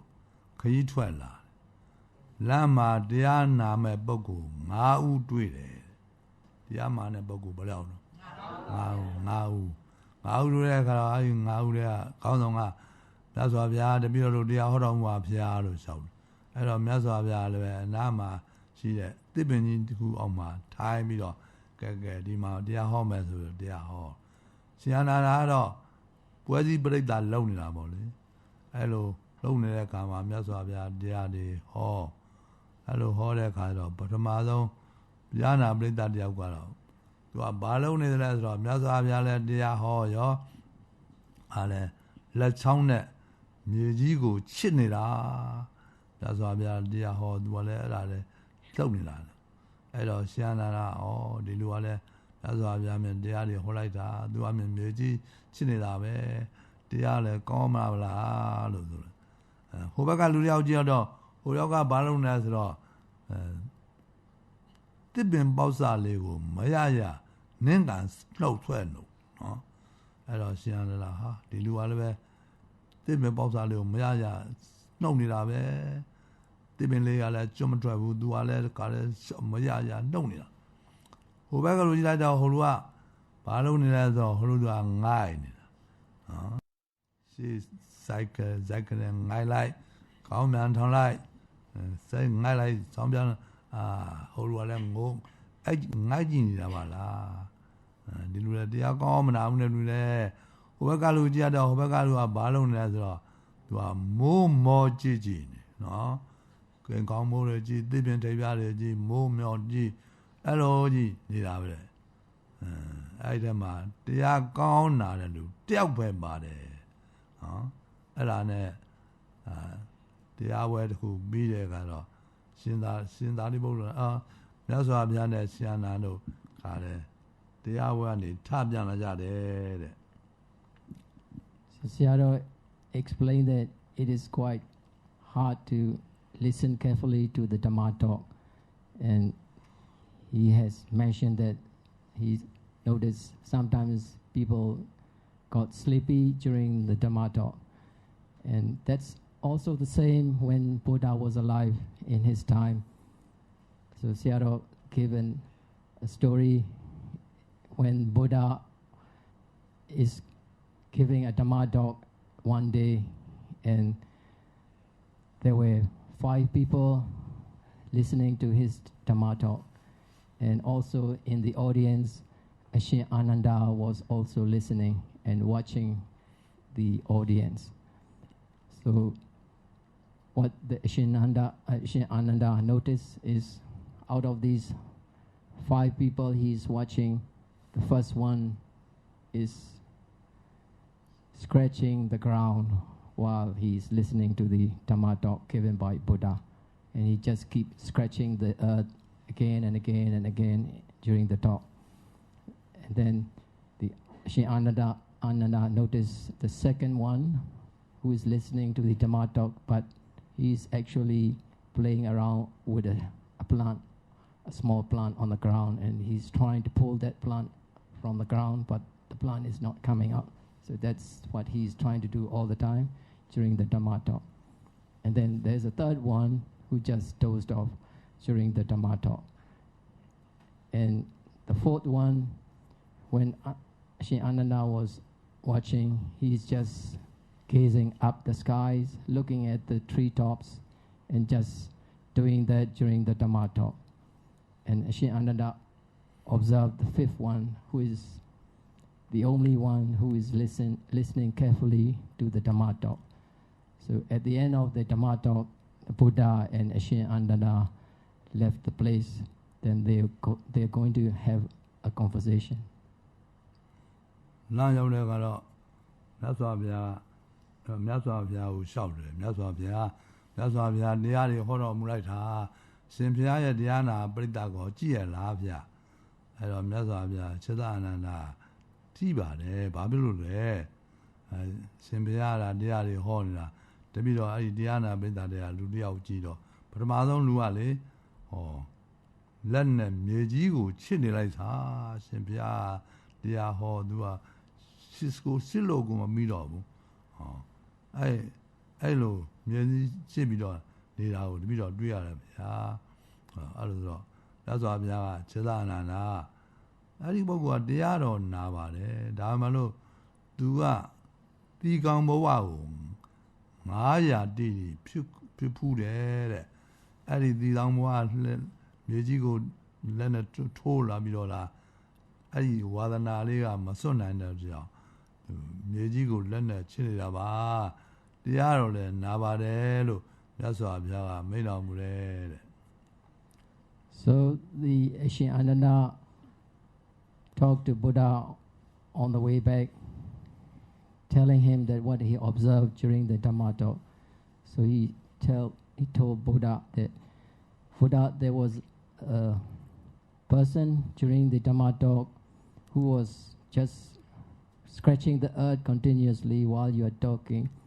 Didn't you notice him? So that's what the Ashiananda asked. And Buddha said that, yes, I did. I knew that he is not listening carefully, but just scratching the earth. And then Buddha explained to Ashiananda that, this person used to be the worm in his 500 past lives. That's what he is used to do, and now he is doing the same thing. That's why he couldn't listen to the Dhamma talk carefully. နောက်တစ်ယောက်ကတော့မြတ်စွာဘုရားအဲ့ဒီကတစ်ပင်လေးပေါက်စာလေးကိုတင်းနဲ့နှုတ်နေတာဗျာအဲ့ဒီပုဂ္ဂိုလ်ကဘာဖြစ်လာလဲမြတ်စွာဘုရားလို့ဆိုအဲ့တော့မြတ်စွာဘုရားခြေသာအနန္ဒာတဲ့အဲ့ဒီပုဂ္ဂိုလ်ကလည်းတရားတော်ကောင်းမွန်နာပါတယ်တဲ့ဒါမှမဟုတ် तू ကဝါဒနာတွေမစွန့်နိုင်လို့ပါ तू ကမြောက်ဘဝ900တိတိဖြစ်ခဲ့ဘူးတဲ့အဲ့တုန်းကတစ်ပင်လေးတွေကိုနှုတ်ကြတဲ့ဝါဒနာကမစွန့်နိုင်တဲ့အတွက်ကြောင့်သူတစ်ပင်လေးတွေကိုနှုတ်နေတာပါတရားတော်လည်းနာပါတယ်လို့မြတ်စွာဘုရားကအမိန့်ရှိတယ် And Shri Ananda asked, what about the second one who is just pulling the plant all the time during the Dhamma talk? And then the Buddha explained that that person is actually used to be a monkey for his past 500 lives. So that's what he used to do when he was a monkey, trying to pull the plants, trying to shake the trees. So he's so used to do that, now he is doing the same thing even when he's listening to the Dhamma talk. ဝါဒနာဆိုတာဖယားများမှဝါဒနာကိုဖြောင်းနိုင်တယ်တဲ့ယဟနာတောင်မှဝါဒနာကိုမစောင့်နိုင်ဘူးတဲ့ဒါတော့ကရှင်သာရိပုတ္တရာကိုတကားတယောက်ကဆွမ်းစားပင်ရှင်သာရိပုတ္တရာကိုဆွမ်းစားပင်သွားပြီးတော့ရှင်သာရိပုတ္တရာကိုဆွမ်းစားပြီးရင်သင်္ကန်းတုံးငယ်လည်းလှူမယ်လို့နတ္တသင်္ကန်းရဲ့သင်္မာရဲ့ဧကတိရဲ့သင်္ကန်းသုံးတယ်ကိုလည်းသူအိမ်မှာဝယ်ထားအဲ့ဒါနဲ့ရှင်သာရိပုတ္တရာလာပင်ပြီးတော့ခေါ်သွားတော့လာရောက်တဲ့အခါတော့ရှင်သာရိပုတ္တရာကအရင်တုန်းကရှင်သာရိပုတ္တရာလည်းမြောက်ဘဝရောက်ဖူးတယ်ဒါမှမဟုတ်လမ်းမှာရေမြောင်းလေးတွေ့တဲ့အခါတော့ရှင်သာရိပုတ္တရာကဝါသာလျောက်ဒါကလွှားကနေအောင်ခုံတာကိုကောင်းတော့သူတွေကနောက်ကနေကြည့်တယ်ဟင်ရဟန္တာကိုလိုပါတဲ့မြောင်းကိုခုံလိုက်တယ်များလွှားနေနေလို့ပါလား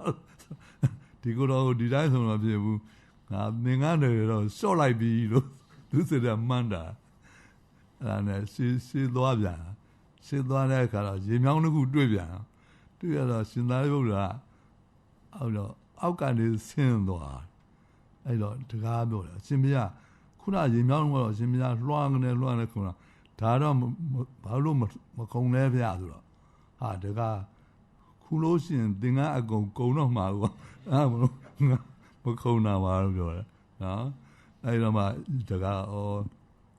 ရဟနာပုံများအကုန်သိတာပဲဝါသနာမစွန့်နိုင်လို့ဒီလိုဖြစ်တာပဲလို့အဲ့တော့မှသူကသဘောကျတယ်တဲ့နော်ဒါမှမလို့ခုလည်းပဲဟလာဝါသနာမစွန့်နိုင်တဲ့အတွက်အဲ့တဲ့ဘုရားလည်း ငကားဘဝ900တောင်ဖြစ်ခဲ့ဘူးလေဒါမှမဟုတ်သူကငကားဘဝ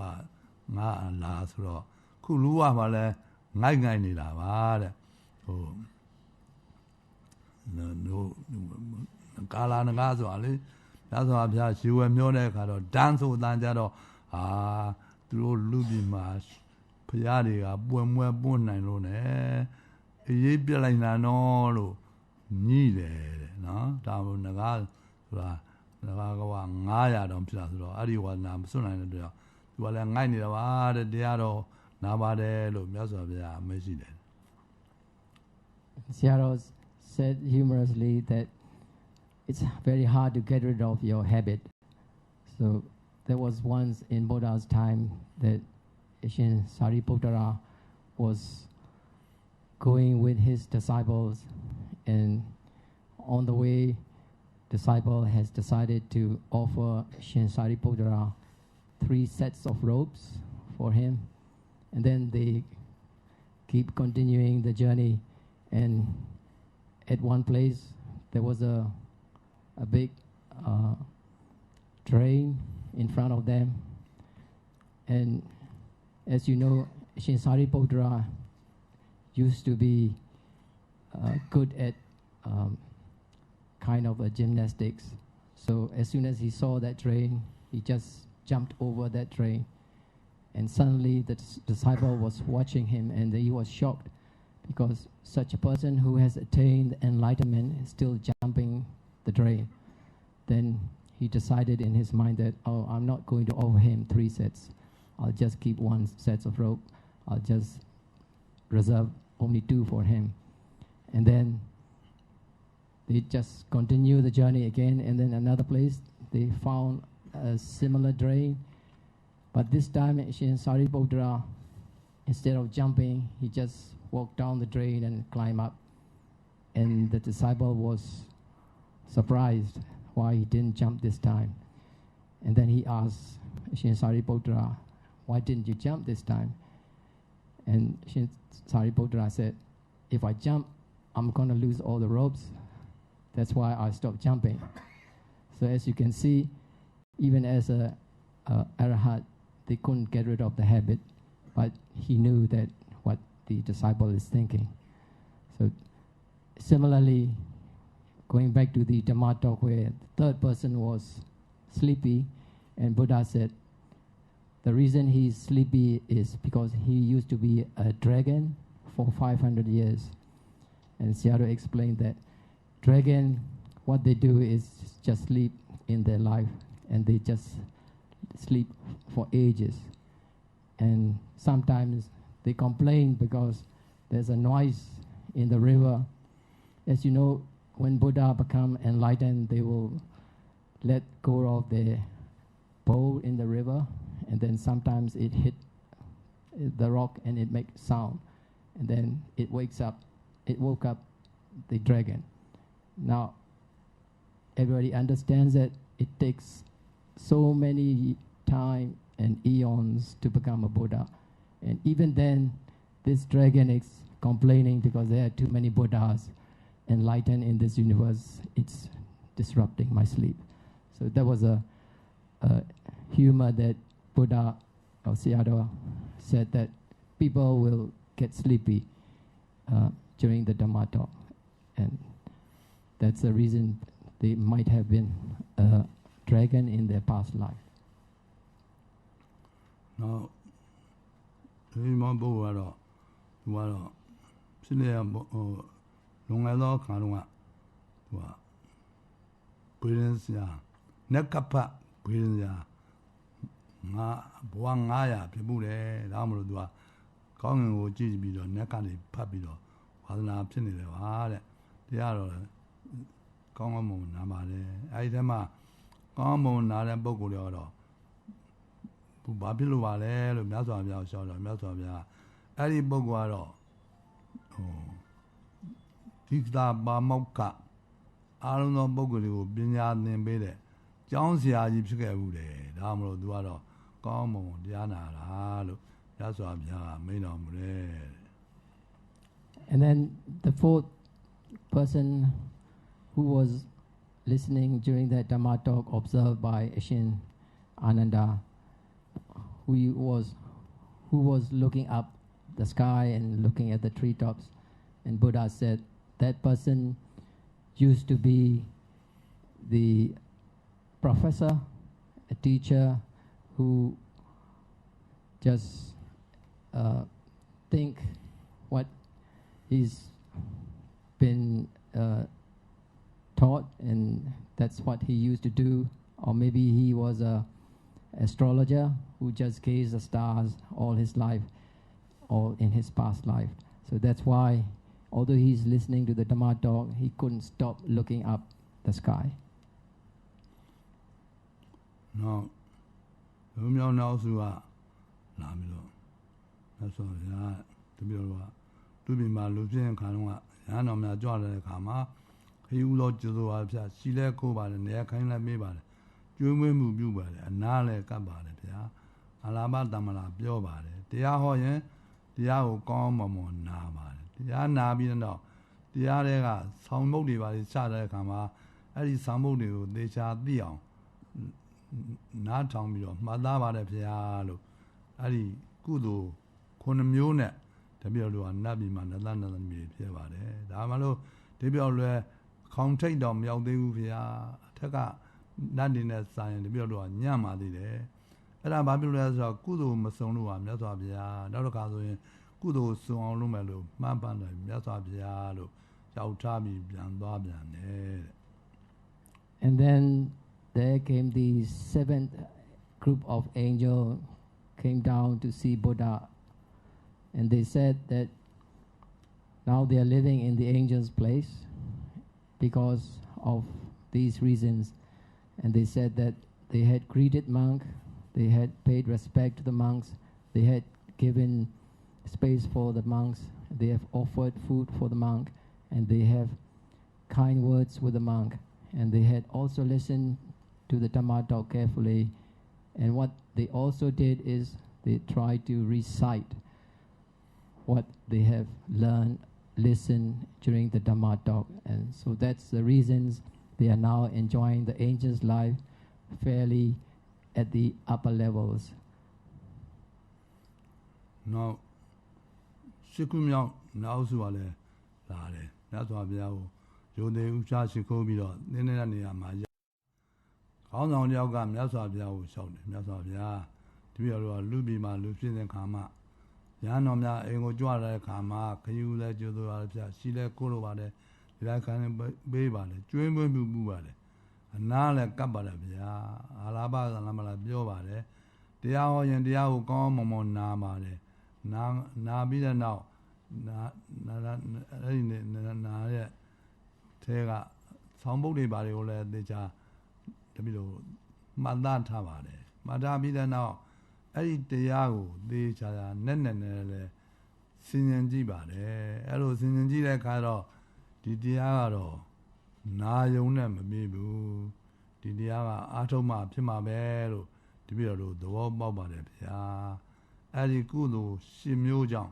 the Biro, Nabiman, Atlanta, the Midi, Piabade, that's what I shouted. Then the eighth group of angels came down again to talk to Buddha, and they also did the same and gave the reason why they are living in the angels' place, and they counted their good deeds accordingly. So what they said is they had greeted the monks in the past, they had paid respect, they had given space for the monk, they have provided food, they had kind words with monks, and they also listen to their Dhamma talks and also remember what they said during the Dhamma talk. And also what they did in addition to these good deeds is they try to contemplate on the Dhamma talk, and they try to understand what it means. So these are the reasons they are now enjoying almost the highest level of angels' place in their life. So that's what they said to Buddha, but they are still not very completely happy. And they said to Buddha that they want to come back and live again as a human being again because they still haven't done good enough. ရှိမြောင်နောက်စုကတော့ကျိုးစားစားသူတို့တရားကိုနာပါတယ်တဲ့ဒါမှမဟုတ်တရားရဲ့အဓိပ္ပာယ်ကိုလည်းသေချာလေ့လာပါတယ်တရားကိုကောင်းအောင်မနာရင်တော့တရားရဲ့အ내အဓိပ္ပာယ်ကိုသေချာစဉ်းစားဖို့မလွယ်ပါဘူးတခါတော့တောရွာမှာရှင်ပြုတစ်ခုရှိတော့ကျောင်းလူတကာကကိုတာတီးဆိုတဲ့လူတစ်ယောက်ကိုတရားနာဖိတ်လိုက်တယ်ဒါနဲ့ဘုန်းကြီးလည်းကြွလာပြီဆိုတော့ကိုတာလေးက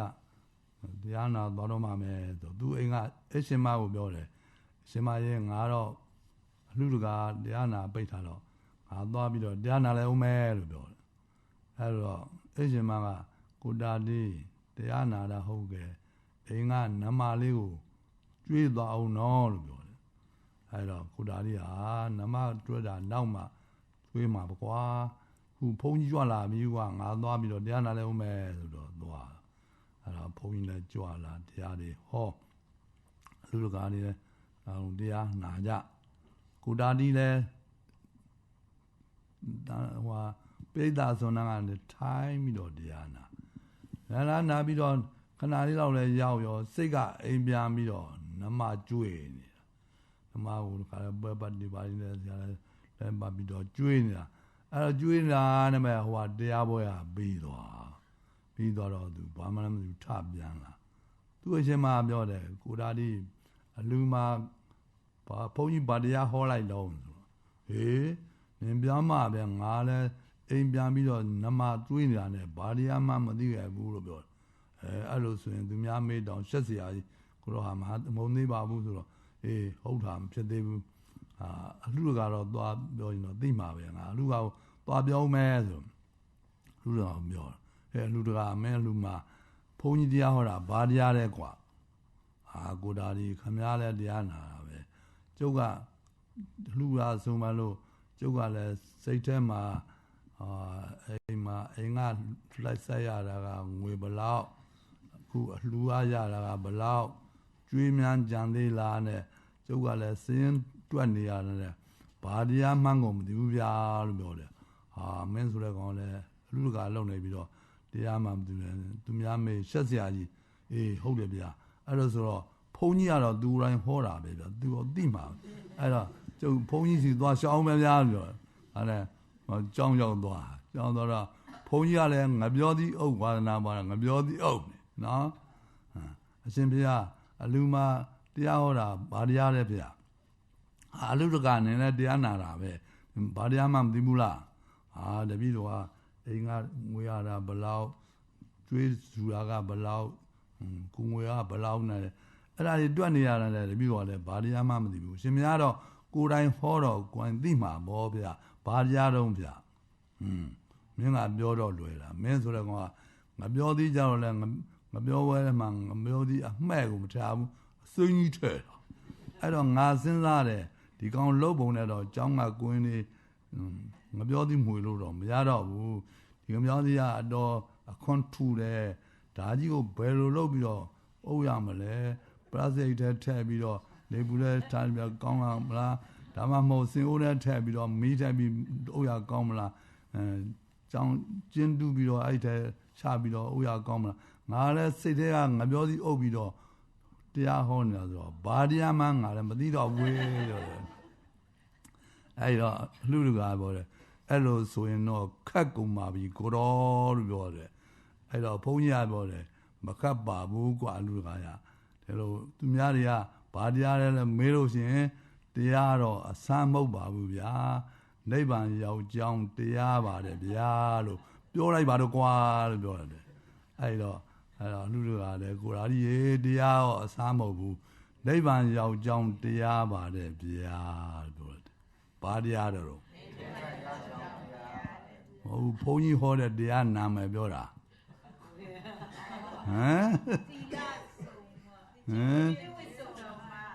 ကျင့်ဝတ်ဆုံးမပြောကြရပါဟိုကြတော့နိဗ္ဗာန်ရောက်ကြောင်းမလုံးနဲ့နော်ကဲဆိုတော့ကျိုးရှိခိုးရေးနေရာပေးကျ ကျွေးမွေးခြင်းကသည်ကြာမာဆောင်မှ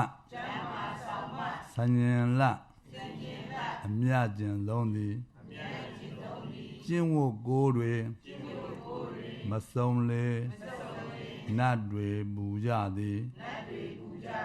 ကျင့်ဝတ်ကိုယ်တွေစုံလင်ပေနတ်တွေပြောကြသည်ကျင့်ဝတ်ကိုယ်တွေ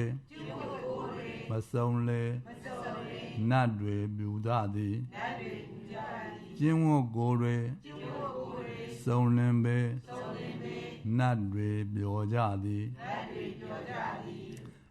နတ်အုပ်စု9စုမြောက်ကတော့သူတို့ကတော့ပြိတ္တတွေလည်းအများကြီးဘုံမိန်သားကြီးလည်းအကောင်းစားကြီးတွေကိုအောင်ကိုကလည်းအလုံးမတောက်ပါတယ်အုပ်စုလည်းများတယ်သူတို့ကမြတ်စွာဘုရားကြီးဆင်းလာပြီးတော့မြတ်စွာဘုရားဥချရှိကိုတင်းတဲ့နေရာမှာရပ်ပြီးတော့ခေါင်းဆောင်နတ်တယောက်ကလျှောက်တယ်မြတ်စွာဘုရားတပည့်တော်ကလူပြပါလေစင်ခံတော့ကရဟန်းတော်များအိမ်ကိုကြွတဲ့အခါမှာခရီးဦးလဲကျိုးသွားတော့ဗျာရှိလဲကိုပါတယ်တရားထိုင်လည်းပြပါတယ်ကျွေးပွေးမှုလည်းပြုပါတယ်နာကပ်ပါတယ်ဗျာပြီးတော့တရားဟောရင်တရားကိုကောင်းကောင်းမွန်မွန်နာပါတယ်နာပြီးတော့ဆောင်ပုဒ်တွေပါလည်းမှတ်ထားပါတယ်ဗျာနောက်ပြီးတော့တရားတဲ့အနတ္တရုံလည်းသေချာလေးလာကြည့်ပါတယ်အဲဒီတော့ဒီတရားကနာယုံနဲ့မပြေဘူးအားထုတ်မှဖြစ်မှာပဲဆိုတော့တပည့်တော်တို့ကတော့အားထုတ်လိုက်တာတခါလေသောတာပတ္တိမဉ္ဇဉ်ဖူညာရောက်တဲ့အထိတပည့်တော်တို့အားထုတ်ခဲ့ပါတယ်ဗျာဒါမှမလို့သောတာပန်ဖြစ်တဲ့သုတေတဲ့အခါမှာတပည့်တော်တို့ကနတ်ပြည်ရောက်တဲ့အခါကျတော့နတ်ထဲမှာထိတ်သုံးကပေါ့ဗျာတပည့်တော်တို့ကဘုံပိန်းသားနေလည်းအလုံးမလန်ကောင်းပါတယ်ချွေရန်သိမ့်လည်းများပါတယ်ကိုအောင်ကိုပါလည်းအလုံးမလန်တောက်ပါပါတယ်တပည့်တော်တို့နတ်ပြည်မှာပြုခဲ့တဲ့ကုသိုလ်ကံကြောင့်တပည့်တော်ဝမ်းမြောက်မှန်းသာဖြစ်ရပါတယ်ဗျာမြတ်စွာဘုရားလက်ပြင်ကကြလို့ရှင်မြတ်စွာဘုရားထံကိုတရားနာပရိသတ်တွေလာပါလိမ့်မယ်အဲဒီပုဂ္ဂိုလ်တွေလာလို့ရှင်ဒီအကြောင်းလေးကိုမြတ်စွာဘုရားအမိန့်ရှိတော်မူပါတရားနာပရိသတ်တော်ကောင်းတို့ငါထံမှာမနေ့ကတုန်းကနတ်အုပ်စု9စုလာတယ်အဲဒီမှာနတ်အုပ်စု10စုကတော့ကုသိုလ်မဆုံးတဲ့အတွက်သူတို့မှာစိတ်ဆင်းရဲကိုယ်ဆင်းရဲဖြစ်ပြီးတော့ဝမ်းနဲ့ဝမ်းသာဖြစ်နေကြတယ်။9ဦးမြောက်နောက်စုကတော့သူတို့ကလူဘဝမှာလူဖြစ်တဲ့ခါမှာမဉ္ဇဉ်ဖူညာရသည့်အထိဝိပဿနာတရားတွေကိုအားထုတ်ကြတယ်။အားထုတ်ကြတယ်တော့သူတို့နတ်ပြည်မှာထိတ်ဆုံးကနတ်တွေဖြစ်ပြီးတော့ဝမ်းမြောက်ဝမ်းသာနဲ့ဖြစ်နေကြတယ်။ဒါမှမဟုတ်တင်တို့လည်းပဲယခုလိုသာသနာ့ကြီးနဲ့ဂျုံတဲ့အခါတရားတွေပါပြတဲ့ပုဂ္ဂိုလ်တွေနဲ့ပြည့်စုံတဲ့အခါမှာအောက်ထစ်ဆုံးအဖြစ်တဘောအတွင်းမှာသောတာပတ္တိမဉ္ဇဉ်ဖူညာရအောင်တရားတွေအားထုတ်ကြအဲ့လိုအာမုတ်ခဲ့လို့ရှင်နောင်ကြတော့ပူပန်ကြလိမ့်မယ်ငါတို့သာသနာ့ကြီးနဲ့ဂျုံသားနဲ့တရားကိုရအောင်မခေါ်ပဲလေခြင်းဆိုပြီးတော့ယုံမှသင်သားတွေဖြစ်နေကြလိမ့်မယ်ဒါနဲ့မကဘူးတို့ဟောတဲ့ပြောတဲ့ပုဂ္ဂိုလ်တွေလည်းဒီကုတော်လေးလည်းသေချာငါတို့မပြောခဲ့ဘူးသောတာပန်ရောက်တော့ကျိုးသားအားထုတ်ကြလို့ငါတို့ကိုပြောခဲ့ဘူးအဲ့ကိုတော်လေးမပြောခဲ့တာနဲ့တို့နာညာသားတွေဖြစ်ရမှာလေလို့အဲ့လိုယုံမှတန်ကြလေးဖြစ်နေမယ်ဒါမှမလို့နောင်ခါမှာယုံမှတန်ကြဖြစ်အောင်ကိုယ့်အကိုလည်းနောင်ကမှမရှိရလေအောင်တရားဟောတဲ့ပုဂ္ဂိုလ်လည်းပဲတန်တရားမဖြစ်ရလေအောင်တို့မြတ်စွာဘုရားမိန့်ကြတော်မူတယ်တို့ဘုရားဆိုတာဟောယုံပဲဟောနိုင်တယ်တဲ့ဘယ်သူအပြင်သောတာပန်ဖြစ်စေနာဂမဖြစ်စေမပေးနိုင်ပါဘူးတဲ့ဘုရားတော်မှဟောယုံတာဟောနိုင်တယ်ဆိုတော့ဒီကိုယ်တော်လည်းဟောယုံဟောနိုင်တာပဲတကယ်ကိုယ်ပိုင်တရားရအောင်ကဘယ်လိုရမှာလဲကိုယ်ကိုအားရမှာအားထုတ်တဲ့ကံမှာတဘောအတွင်းမှာအခုမရရင်လည်းမကိစ္စဘူးနော်ယခုဘာမှမလုပ်နိုင်သေးလဲတဘောအတွင်းတော့တနေ့နေ့ချိန်မှာသောတာပတ္တိမဉ္ဇဉ်ဖူညာရအောင်ငါတို့အားထုတ်မယ်လို့စိတ်ကိုချုံးပြပြီးတော့တရားတွေအားထုတ်ကြပါလို့ဘုန်းကြီးကတိုက်တွန်းခဲ့ပါတယ်နော်ဆိုကဲနောက်ကသင်္ဃာလေးပြန်ဆိုပြီးတော့တရားပွဲဆုံးသတ်အောင် ကျိုးရှိခိုးရဲ့နေရာပေးကျွေးမွေးချင်းကပ်သည်ကျမ်းနာဆောင်မှတ်စင်ကြင်လအမြတ်ကျင့်သုံးသည်ကျင့်ဝတ်ကိုယ်တွေမစုံလေနတ်တွေပူကြသည်ကျင့်ဝတ်ကိုယ်တွေစုံလင်ပေနတ်တွေပျော်ကြသည်နတ်ပြည်ရောက်ခါပျော်ဖို့ရာစုံစွာတိုးကျင့်မည်နတ်ပြည်ရောက်ခါပျော်ဖို့ရာစုံစွာတိုးကျင့်မည်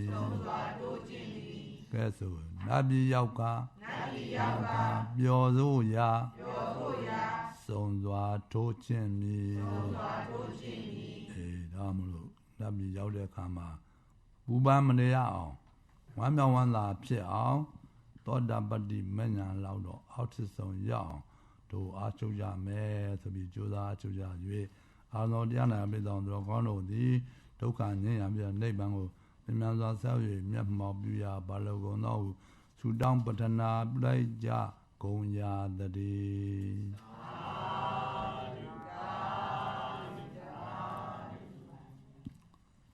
ကဲဤသို့ပြုရနော်ဤသို့ပြုရမြတ်ပုံညကြရှမ်းမြဧတိဘေမဲ့မီသည်ဆွေဒီထုတ်ချောက်လမ်းမကောက်ပဲရောက်ရပါလို့ထိုးထိုးပဲဝကျင်းလဲရလဲဒုဝမြေတာဓမ္မအပေါင်းမကောင်းမှုများမတွေ့ရလဲသာဘအိဇာမင်္ဂလာကိုလွယ်ဝါတာတရစေတော်ယနေ့ယခုပြုပြုသည်များမြတ်ဘာကကိုမိဘဆရာတို့သားနဲ့ကိုမဆောင်ကြကိုဆောင်နာကအင်းစား၍သမျှလုံးစုံဘုံ30ဖြည်းဖြည်းသည်များဝိနေရတို့ရရပါစေအင်္ဂဝေသည်ညာတွေသာနုဟောစေတော်အမြအမြအမြရောရပါတော်သာ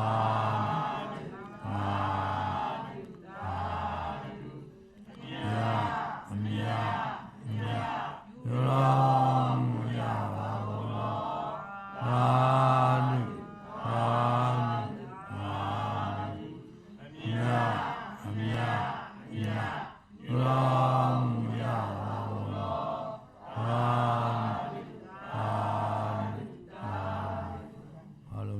ချမ်းသာကြပါစေ